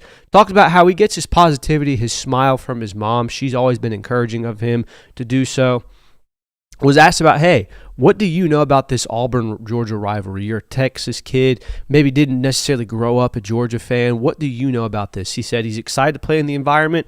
He doesn't know a ton about the rivalry itself, but he's been told that it's going to be an electric atmosphere. Was asked about Micah Morris, what he brings size and energy. Talked about how going against him is a very hard task. Then we brought to the Texas bond of how, hey, there's a lot of players on this team from the state of Texas. Do you guys feel a sort of extra connection being that you're all from the same home state? Talked about how, hey, sometimes we go and hang out when we go back home to Texas. There is that sort of bond being the local, the brotherhood of being a Texan. He talked about how him and Chris Cole are very competitive against each other. They go at it every day. He said, quote, I could be 70 years old and I'm still going to go after him. Just kind of that brotherly relationship where they're both competing against each other all the time. Was asked also about staying engaged on the sideline. This was actually a pretty interesting question about how, hey, you're not a quarterback, you're not a lineman, you're not one of these players that when you're on the field for a long time. They rotate a lot of linebackers at times. Sometimes CJ Allen's on the field, sometimes it's you, sometimes it's someone else. Was asked, how do you stay engaged in a game like that when there's so much coming in and off the field? Was talked about how he's always engaged with coaches, constantly on the iPad, constantly reviewing plays, watching why the play 2 plays ago ended the way it was, what someone did wrong, what someone did right, what he needs to do. It helps him stay really engaged in the game. Was asked about, hey, are you a trash talker in any ways? Do you ever get fired up in trash talk? My guess is no. He said no. He said, no, I'm usually just chilling on the field, which is pretty cool to be just chilling on a football. No, I was not a trash talker. I was interesting. Yeah, I was very introverted on the football field, actually. Mine was more like myself. It was the weirdest thing. It was like the most thoughtless 3 hours you'd ever have in your life. That's what football felt like to me. My trash talk. Just one big blur. My trash talk was like backhanded compliments. Like you'd be running off the field with a wide receiver and it's like, man, it's a shame you don't have a quarterback because you're open every play. Like stuff like that. Like not trash talk, but it is. To me, it was almost like, I don't know if you guys are very young. Y'all probably never seen For the Love of the Game. Very much so like a clear the mechanism thing to me. Everything else was just fuzzy outside of whatever I was doing. Some people. You don't think I've seen that movie? I don't know. I don't know about y'all. I'm not saying I was like in some flow state or like some superstar, but like that's what it felt like to me. So to have the awareness of anything else was blocked out from me. Only a few questions left for Mr. Williams. Was asked about Jackson Arnold. He said he can fly. About all he had to offer on that. Talking about speed, obviously. Well, yeah. Not literally being able to fly around I don't know. the Red field. Bull gives you wings. Well, I feel like out of anyone here, you would probably know that. No, I'm not a Red Bull guy. You are the biggest caffeine consumer here. Facts. That's what that reference was too. Yeah. Talked about how covering Elias Williams is really hard. Elias Williams was kind of a topic of discussion considering what he did against Kentucky on Saturday. And then asked how he thinks Georgia will cover the RPO. And this was my favorite answer. Said, hey, Auburn's one of these teams that run a lot of tendencies towards RPO, yada, yada, yada. Connor Riley question? I don't remember who asked it, Sounds honestly. like one. It might have been that, but it was He's got good football questions every once in a while. But the question was, how do you guys go about covering this RPO? What do you think Justin Williams' answer was? How do you defend the RPO? How do you guys go about it? Practice it. Lots of reps. Execute and tackle. Similar. Quote, I'm just going to go do whatever Coach Shu tells me to do. Atta boy. There you go. I mean, smart, good answer. Lawson Lucky we had next. Didn't talk very long. I think we got about 5-6 minutes out of Lawson, but gave some very intuitive answers. He was proud about how he felt the tight ends were performing. He's kind of hey, trying to get you to say you guys aren't being used properly. And he gave this quote. I feel like our tight end room has played really well. We don't have the production that everyone was expecting, but the little details of the game, I feel like we've been very honed in on. I honestly couldn't be more proud of how I'm playing, how Oscar's playing, how everyone else around us is playing. That was then followed up with the question. It was like, you know what, screw it. I'm going to ask, how do you feel like the tight ends are being used right now production-wise? He said, that's football sometimes. You do all this stuff going into it, and maybe you don't get some of the catches you desire, but that's football. None of us are frustrated. We aren't complaining. That's how it goes. We know it's going to even out towards the end of the year, so we aren't worried about it at all right now. So there's been a lot of talk about how, man, we forgot how to use tight ends. Where's Lawson Lucky? Where's Oscar Delp? We need to see more catches from them. Tight end room's not sweating it right now. Also, like Kirby was asked about force feeding the other day. He's like, we don't do that. We don't do that stuff. We are a progression, read the system defense or offense. We are take what they are giving you. We are take where they are compromised. He said that you feel like sometimes if you try to force things, that's when bad things happen. Mm-hmm. Try to force certain people touches, and that's when bad things happen. Because you're in the quarterback's head saying basically this no matter what. Sometimes that no matter what don't turn out like it does. Mm-hmm. Yep. I just explained check with me offense of Hugh Freeze's problems with the turnovers over the history of problems. The final few questions were obviously about the other tight ends in the room. Was asked about Elias. He said, I'm just glad to see him get rewarded for all the work that he's put in. Elias obviously had probably his biggest game of the season so far against Kentucky. Was asked about Oscar Delp, and if everyone knew that he was that fast. Obviously, Oscar Delp had a really impressive play on Kentucky where he pulled away, said, we've always known that he was that fast. We've always had the idea that he could fly. Glad he's getting the opportunity to show it. Was talked about how, there's so much rotation on the offensive line right now, whether it be injuries or guys working out at different positions. Lawson basically said that it's really impressive to see how there's been little drop-off in production, and that's credit to Coach Smart, the way we get coached. Players don't get involved with as much as rivalries. He was asked about, hey, what can you say about the Auburn-Georgia rivalry? He said, it's another SEC game for us. We view it as every single game is going to be a big matchup. It's going to be a very physical team, very hard-nosed football, but it doesn't necessarily invoke any emotions for us, and it makes sense. These aren't, die-hard fans that have been watching these games for 30 years. These are 19, 20, 18-year-old kids that have frequently been indoctrinated in this. He was talking about as well, Oscar is one of the only people on this team, or one of the few people on this team that have experience in playing in Tennessee, in Auburn, places like that. So you don't really even understand the magnitude of the game until you get there. Final question he was asked about was Micah Morris. He said Micah Morris doesn't realize how much of a leader he is sometimes. His word has so much pull, and he's earned that right through the amount of work that he's been put in and the amount of years he's been here. Kind of an interesting insight of that is Micah Morris might not necessarily see himself as a leader, but definitely is. It could have been the same 30 years ago, and maybe I'm wrong, but Lawson Lucky decided between Georgia and Alabama. You know what I mean? Mm-hmm. Yeah. Like how much do rivalries mean to a kid like that? He obviously doesn't harbor any type of feeling. His dad played at Georgia. Yeah. His uncles played at Georgia. Whole family's been Georgia grads. He was about to go to Alabama. Mm-hmm. You know what I'm saying? Like these things, and I think, back in the day, recruiting was so regional. Nowadays, recruiting is so national. Like 40% of Georgia's roster didn't grow up in this state. They don't. I'm not saying they don't care. How would they know? Yeah. How would they know? That's what I was going to bring up is, heading into a game on the road, especially when you're going to Auburn, it's all about all the voodoo, all the horrible things that can happen in that stadium. But on the flip side, a lot of these players don't even know about that. Like they're not aware of something like that. They're not thinking about like, oh, the stadium does weird things, man. Do they even know that Uga took a bite of an Auburn player? Honest Probably to God. not. Probably not. Honest to Probably God. not. Do they Probably even not. know that? I mean, let's be real. They were in elementary school when the prayer at Jordan-Hare happened. Yeah. They were in probably middle school the last time Auburn beat Georgia. So like the understanding, and I think that's why we also get, you have this younger generation that's like, I don't really care about Georgia Tech. That's not a rival to me. My entire life, I've only watched them beat Georgia twice. So I think that's where you're kind of seeing this. Surprise hot take. Are you prepared? Let's hear it. Let's hear it. Oh, it's going to get people angry. I don't know if I'm prepared to do it, but I'm going to do it. You're going to have to. Auburn University is the most beautiful college campus in the SEC for my money. I'm not talking about college towns. I'm not talking about downtown Athens versus Auburn. I'm talking about the school in and of itself. When you walk around that campus, that is the most beautiful campus in college football for my money. I don't necessarily take. disagree, but the amount of money they've spent on infrastructure out there that is non-sports related structures. Like most of these SEC schools that we go to, the only new thing on campus is athletics. Mm-hmm. You go to Auburn, everything feels brand new. Mm-hmm.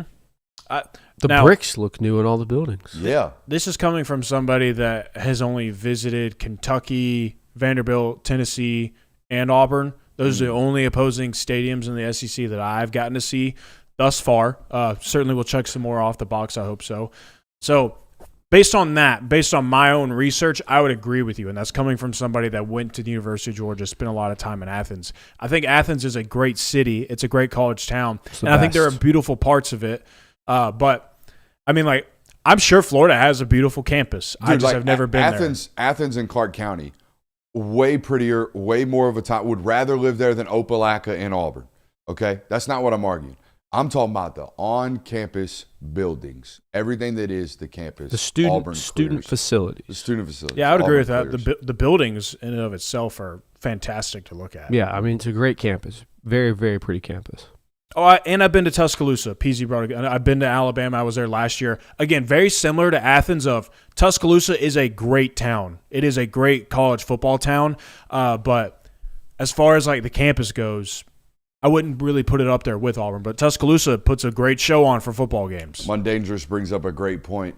I think the reason Auburn's so beautiful is they have to have the highest out-of-state tuition in the entire conference. I think it costs $52,000 a year to go to Auburn out-of-state right now. You want to house there, you know? Yeah. You know, so it's a lot of moolah to get that farm degree. Oh, for sure. It's a good But they'll degree out welcome there, you in Auburn. real quick. Oh, yeah, open arms. I'm sure it's pretty hard to get into Auburn nowadays, isn't it? Or is it secondary pulse school? I would say it's like super We hard. talk like 3-2 range, not that 2-5. We talking about Ole Miss. It's We not talking about Ole like Miss that easy. 3-2, 3-3 range, 3-4 range, where Alabama's probably that 2-7 range. Yeah, Okay. I would imagine so. I do not think this is the show that's qualified to talk about what GPAs you need to get I mean, to you a guys school. had really high core GPAs. I Y'all have got into a the University degree of from the Georgia. University of Georgia. I would like Yeah. to say I am qualified. You know, me play football. Me not have to have good GPA. Me have good test score. Me not have good GPA. Me had a little bit too much fun spring of sophomore year. You gave me a license, and it was hell. You know what I mean? I was just out here just wilding. You got a license? You're a As soon as I sophomore? turned 16, it went off the rails. Okay. For a I thought you were for talking a about good college. 12 months. And I do tell young kids all the time, in high school, man, one bad semester will jack you up. You have one bad semester. I mean, you only get 8 of them. So think about it. You just chunk 12.5% of your career down the drain with one bad 4-month cycle. You just got to try really hard the first 2 years, set the base, And then feed up. and then you're good. I love You can that. kind of coast a little bit I your love last that 2 tape. years. Hey, let's get into prediction times, boys. The Georgia Bulldogs headed out there to Jordan-Hare to take on the Auburn Tigers. Not only is it a night game, not only is Georgia only favored by 3.5 points in this football game, not only is Hugh Freeze trying to get up off the mat, but arguably most importantly, it's Cam Newton jersey retirement night. Ah, yeah. Woo! I put one of them Scam Newton jerseys on Bear Bryant's statue. I poisoned them trees, Paul. Shout out to Cam Newton. It ought to be fun. It'll be a big-time environment out there at Jordan-Hare. Go ahead, get ready for All I Do Is Win, Win, Win, no matter what. Played about 17 million times. And I don't know, I know why. During that year of Cam Newton's explosion out there at Auburn, it so happened to coincide with All I Do Is Win being the top of the charts from T-Pain. Next thing you know, Mano and T-Pain played like nonstop out there at Jordan-Hare. It's funny Get that ready for it. it's funny that both Auburn and Georgia have a T-Pain song that's kind of representative of this rivalry. Oh, is that the cartoon bit From Squidbillies? Yeah. that you're referring to? Like driving in my truck? Well, yeah, I mean, Auburn sucks, but like T-Pain wasn't actually in that, was he? Did he voice over that? Yeah. They got him to voice over that? Yeah. Wow. Shout out Squidbilly. Mm-hmm. What a great pull right there. That only probably, like 20% of our audience? I feel like more people will get that reference than you think. Yeah, I think a lot of people are just going to think I randomly just said Auburn sucks. Mm-hmm. Yeah, they might not know it's from a Adult Swim TV show, but they'll understand the reference. Yeah, see? They got it. Okay, thank God. What is the offensive key to this matchup? For me, it's staying out of 3rd and long, for the love of God. They're elite with their blitz packages, is this Auburn defense and DJ Durkin. They will get home. They will blitz, okay? If you get put in a 3rd and long, they will send houses at you, and you will be in a world of hurt on 3rd down. I'd stay committed to the run offensively, even if we feel hard-headed. I would be hard-headed with the run on the road this weekend. As an offense. My offensive goal for Georgia this time around. Game plan. Key. Offensive key is what I say. I'm not burning goals yet. Okay, never mind. I'll save that one then. Yeah. Need another breakout game from one of your running backs. Whether it's going to be Chauncey Bowens going for over 100, or Nate Frazier really finds his groove in this game, or I guess it really could even be by committee. It could be like, as long as you get around that 200 rushing yard mark like you have been in all these games so far, I like your chances. So if you continue to do that, if you can really establish a run and you feel comfortable relying on that option continuously throughout this game, I think they're going to be in good shape. So that's a big goal for them. It's very simple for me, but it's also rooted in deep statistics. Take care of the football on offense. Every road game that Georgia's lost in the last 3 years, they've lost the turnover battle. Going back to Ole Miss last year, Alabama last year, you can even count Notre Dame was a game they lost on the road, technically on the road. It was a neutral site. You lost the turnover battle in this game 2 years ago in Auburn, and it almost cost you 2 turnovers to 1. The one ended up being the game winner, the sealer for Malachi Starks. But Auburn was not in a position to beat you if you don't give them the ball twice. You have to take care of it this time around. I think for defensively for this unit for Georgia, it's eliminating Cam Coleman every time they give you an opportunity to do so because of alignment, right? If they want to continue to line him up over there by himself in an X formation and allow you to bracket him for 4 quarters, just bracket him for 4 quarters. Don't let him beat you. He is their best explosive and really only explosive option right now in the passing department. They can't quite seem to get connected with Eric Singleton. All right, so there's that. But the other thing is, like, they don't, at Auburn, from my knowledge, I haven't watched every single offensive snap of theirs, but they're not trying to hide this guy. They're not doing things to allow Cam Coleman to get loose. Mm-hmm. They're allowing you to eliminate him. And they're just letting him be a field tilter, and they're fine with that. They're fine playing 10 on 9 if you're going to play 2 over 1. You know what I mean? And if I were Auburn, there's no way in hell I would go another 4 quarters of a football game not doing things to force feed Cam Coleman in this offense. So that's me. I'm on a similar note with you. I said Cam Coleman cannot be a difference maker in this one. You were talking about how it was getting explosives in the run game for Auburn last time Georgia went on the road, but they were able to find some explosives, or they were really trying to at least find some explosives in the passing game. Cannot let Cam Coleman be one of those. Like, you cannot have what Brazel was able to do against you, or Brazel did against you when you went to Tennessee. Can't be one of those games where he's constantly getting on top of the defense and he's creating 40-yard chunks, 50-yard chunks, and turning them into touchdowns. My key, don't let this be the game where Auburn figures out a downfield passing game. We've seen through 5 games at this point in the season from Auburn, they can't really push the ball down the field. Jack Snarl isn't necessarily the guy to do that, and it doesn't seem like they have faith in anyone else to do so. Don't let this be the game where they've suddenly figured out and you've got some 30-yard explosives in the secondary. We've already talked about how there are some susceptible moments just because the youth that you have on that back end. Mm-hmm. You might be gettable in some instances. Don't let that become a regular thing. To me, the X factor in this football game, and the X factor moving forward until it is not, and this is repetitive, but it's Gunnar Stockton versus zone coverage. It will be the X factor for me moving forward until it's not. I think that if you have another, 18 for 25 with a couple of scrambles versus zones for 205-yard performance, you're going to have to rock fight this thing. You're going to have to win 20-17 on the road again. But if you're explosive through the pass, it's all available to you in this matchup. I don't think you see another football team play as much man-to-man coverage and pressure you as Tennessee did. I think everyone saw that and said, oh, I'd rather play it the way Austin Peay did. Mm-hmm. I'd rather them run for 250 yards. They ain't going to throw for 300 today. Because if they throw for 300, they're going to have 550 total yards of offense against me today. Mm-hmm. My X factor is C.J. Allen. Knowing that this team runs a lot of RPO and how great a football he has been playing, I think you might see some opportunities for him to bluff Jackson Arnold into an interception. Or even if Jackson Arnold's going to scramble out of the pocket. We saw it last week against Kentucky where C.J. Allen is a man on a mission, and he's going to hunt that quarterback down and get him either at the sticks or behind the sticks.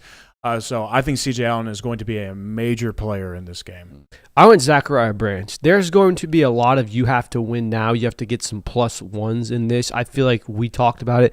You don't necessarily know if Gunnar Stockton's going to be pushing the ball down the field, which means Zachariah Branch is going to have to make things happen with his legs. We've seen already throughout the season he is a playmaker. He is a dangerous, dangerous weapon with the ball in his hands. He's got to be that on Saturday. All right, let's move into goals, boys. Offensive goals for me, it's continuing to run the ball even against one of the conference's best units in terms of run defense. I think stylistically, size-wise, they and Oklahoma, to me, present the biggest challenges in terms of run defense that's not named Georgia.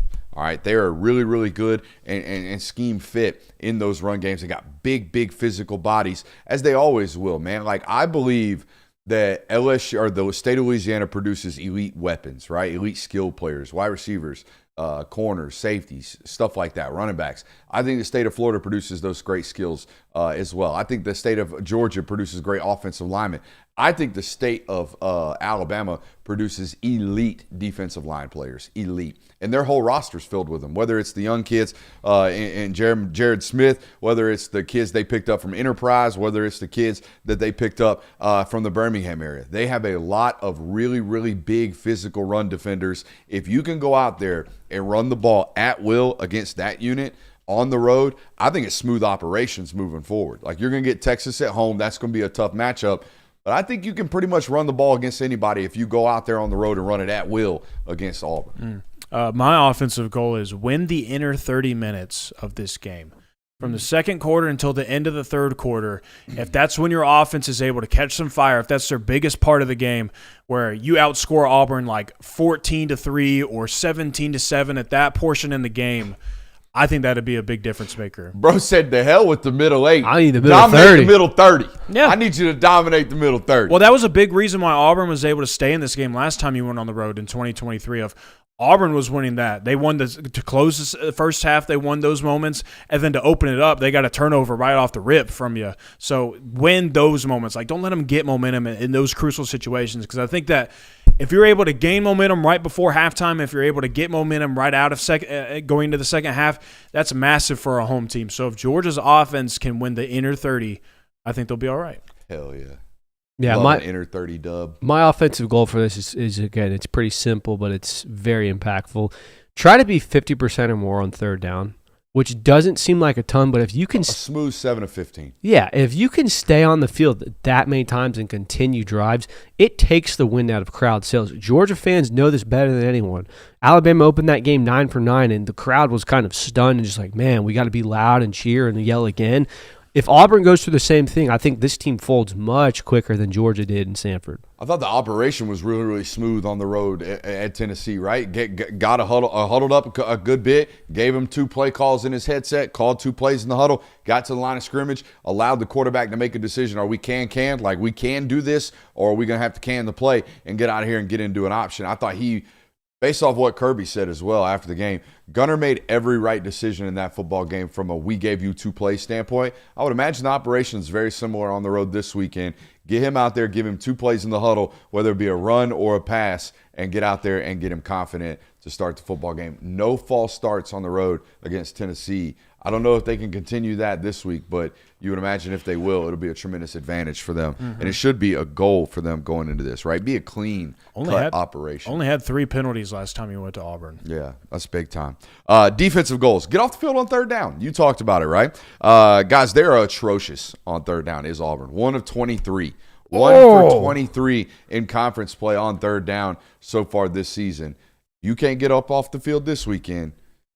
we got to have a real talk. No different than we said last week. If you're not actively pursuing the quarterback and getting pressure, which we felt like they did, even though the stats might say something different, we felt like the film said they rushed that guy off the spot. This week, same thing. You better get the hell up off the field on third down. They're atrocious with regards to throwing the football. If you get these guys in third and 9, 3rd and 10, and they're converting, a serious talk will be had on Monday. Keep being you on defense, specifically in this game. Like, keep being the bend, don't break, because if this offense wants to march it down the field for 13 plays, I think you should invite that. Like, if that's what they're going to want to do or what they have to do to score points, get a field goal, get a touchdown, I think you should invite that. Knowing what they like to do on offense, how it's RPO-based, and knowing that their quarterback will run themselves into some sticky situations, I think you should be fine with that. Of just keep being you on defense. Don't change too much about you, despite what maybe some people are saying of we need him to be more exotic, we need him to do this. Just keep being you. I got the opposite. I don't think we can allow that fan base to sit on their butt and get excited for a first down and then scream their head off the next time you get the ball. They can't have one of these 8-minute drops like they did last year. Well, I'm more so saying if it happens. Oh, yeah. Obviously, you'd rather that than the scoring quick. You know? But I think that's just kind of what Georgia's always been. Of like, if they're going to score, they're going to have to do it this way. I'm not saying, just give them third downs, let them go 15 plays. Like, that's not what I'm saying. Yeah, be who you have always been. I like that. I think that forcing turnovers, I think their goal should be at least 2 in this game defensively. Look back at the Kentucky game. I think people forget that there was a 14-7 game with, hey, Kentucky might tie this up. C.J. Allen strips the ball and kind of opens that game wide open. Or, excuse me, it might have been 21-7. But either way, that fumble busted it open and really shut that down. If you can do that in Auburn, you can take the wind out of this crowd sails again. I think the other goal should be no bust, or at least limit them. Kentucky doesn't score a touchdown in the first half if you don't have bust offensively. Hugh Freeze is going to try to dial up some things to get that defense in a comparable position. I think you need to limit that. You'll be fine. All right, let's get into it, unless it doesn't happen. Boys, I got Georgia rushing for 200-plus yards in this game, 50 of them coming off the legs of number 14. Gunnar Stockton, big game with his legs. You heard it here first, unless it doesn't happen. This one is really a stretch, but this is why we do this segment. Georgia dusts off the 2023 Missouri game plan. Dalen Everett travels with Cam Coleman, sticks with him the entire game. You heard it here first, unless it doesn't happen. I like that one. The Dalen Everett, you're not need to double him, just put 6 on him. Well, you can do whatever you want, but I think you still need to double him. No offense, Dalen. Still double him, he's but that good.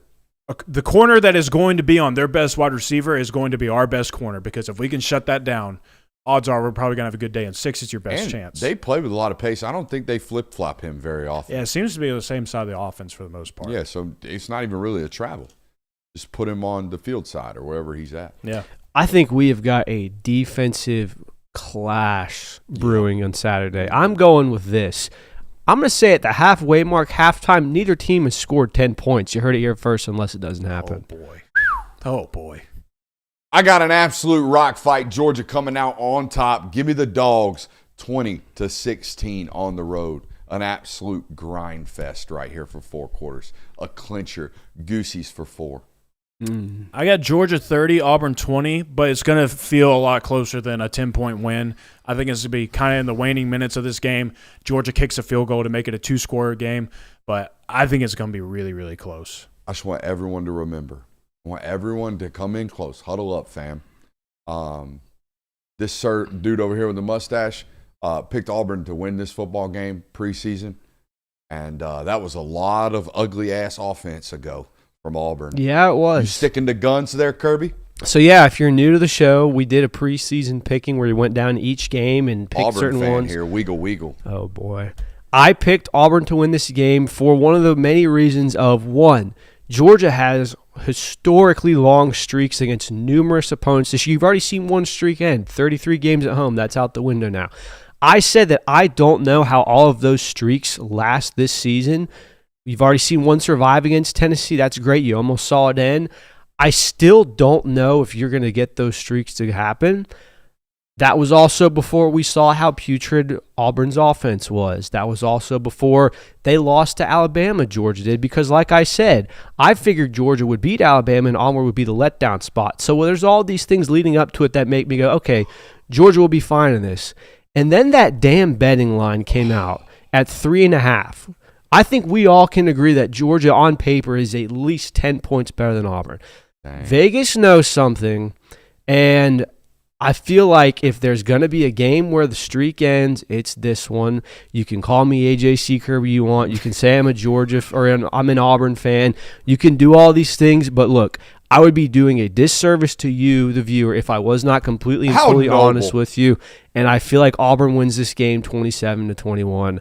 I am begrudgingly picking Auburn, although I do not want it to happen.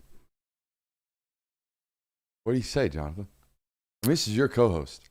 This is your fellow alumnus. If he truly believes it, then good on him for being honest with everybody. But AJC Kirby getting swayed by Vegas is a little bit and by the way, Jay Will's going to be in the booth. So, who has the loss on the season?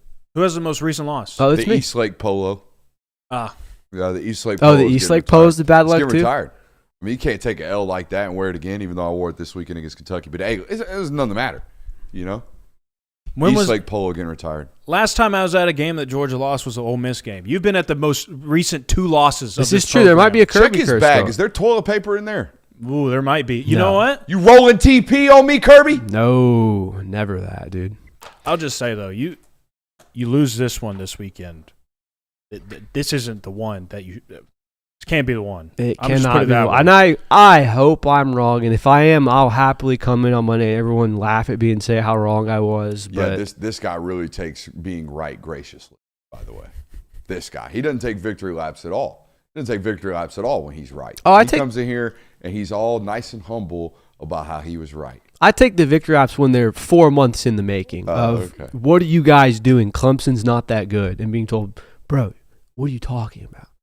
That's the one victory lap I took. I will not be taking a victory lap if Auburn wins this game, just to let you know. Let's take a victory lap around the Super Chubs. Flying Hawaiian says, speaking of Carson, in the portal era, does the team that's got the majority of a player's career get to claim them, or is it where they graduate? Is Dylan Gabriel a Duck or a Sooner? Dylan Gabriel is a UCF Knight. It's where you spend majority of your career for me. I'm sorry, but I'd never associate Dylan Gabriel with UCF. You don't? Mm-mm. To the point. You don't remember that fourth quarter fist fight he gave Georgia Tech back in the day? To the point where You just reminded me that he played at UCF. I mean, it's either where you played the longest or where you made your most impact. I think that Carson, both teams can claim him at this point. Yeah. If he goes on and he's really successful and they have playoff success. The real question is Prather Hudson a damn good dog? That's the real question, I view that as the same as Jalen Hurts. Alabama fans claim him, Oklahoma fans claim him. I think both guys can claim him. Jalen Hurts is a Crimson Tide football player. I mean, he was a Heisman finalist and took Oklahoma to the college football playoff. I'm very well aware of what he did that one year out there with Lincoln Riley. But to me, Jalen Hurts embodies Alabama football. Yeah, but I mean, to Oklahoma, he embodies Nick Saban, not Lincoln Riley. Right, but to Oklahoma fans, he's an Oklahoma quarterback. He's that one transfer we had that one time. I don't know if he's that. Jalen Hurts is so far down their list. They go Baker, they go Kyler, then they go him. Yeah, but they might go Spencer Rattler. No, they do. They hate Spencer Rattler, dude. I mean, Jalen Hurts, wasn't he the quarterback of that team that got absolutely mollywopped by LSU? Yeah. I mean, everyone was. Yeah, every Oklahoma team ended in, damn, didn't they get killed in the playoff? That didn't really count. That boy Stick D's says, with all the criticisms of Bobo and Shu, Brooks, if you have the roles of the coordinator, would you call the game the same or differently? How? Offensively, I would do a lot more check with me. I would give him a little more answers in the headset and allow him to play a little bit more high school football. When I'm talking about the quarterback, that being Gunner, and defensively a little bit more simulated pressure. I'd be a little bit more exotic in the box on third down, but that's me talking. I don't have to live with watching an explosive get hit. I don't have to live with taking a delay of game. I don't have to live with the operation not traveling on the road thinking we got too complicated. I don't have to live with the results. I get to sit here and talk crap. That's what I get to do. So I think what I say doesn't really matter. I think what the head football coach who has won 86% of his football games. Yeah. I think he's at 86. He's at 86%. He's got like 15 losses in his career. A little more than that. 17. Yeah. 17 losses in his career. He's like 85 and 17.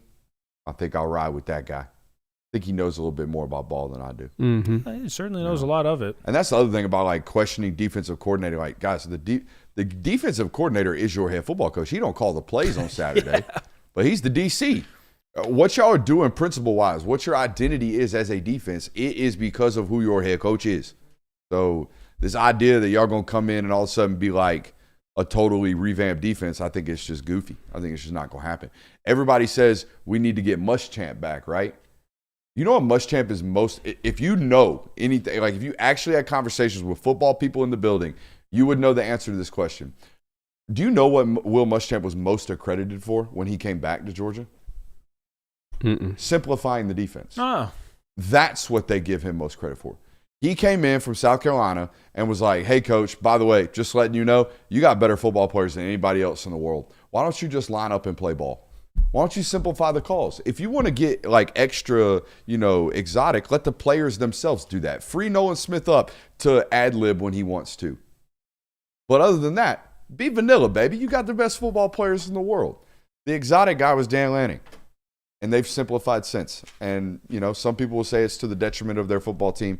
I don't believe that to be the case. I think the detriment of their football team was they had 11 football players, 8 of which were first-round talents when they were in 2021 and 2022 on the defensive side of the football. We good? We good. Hey, appreciate you guys. Love you guys. We'll be back tomorrow with a what to expect for Auburn on the film study side. And, of course, we'll be live tomorrow night at 8 o'clock. Make sure you hit that thumbs up button on your way out. I love you. We'll see you tomorrow.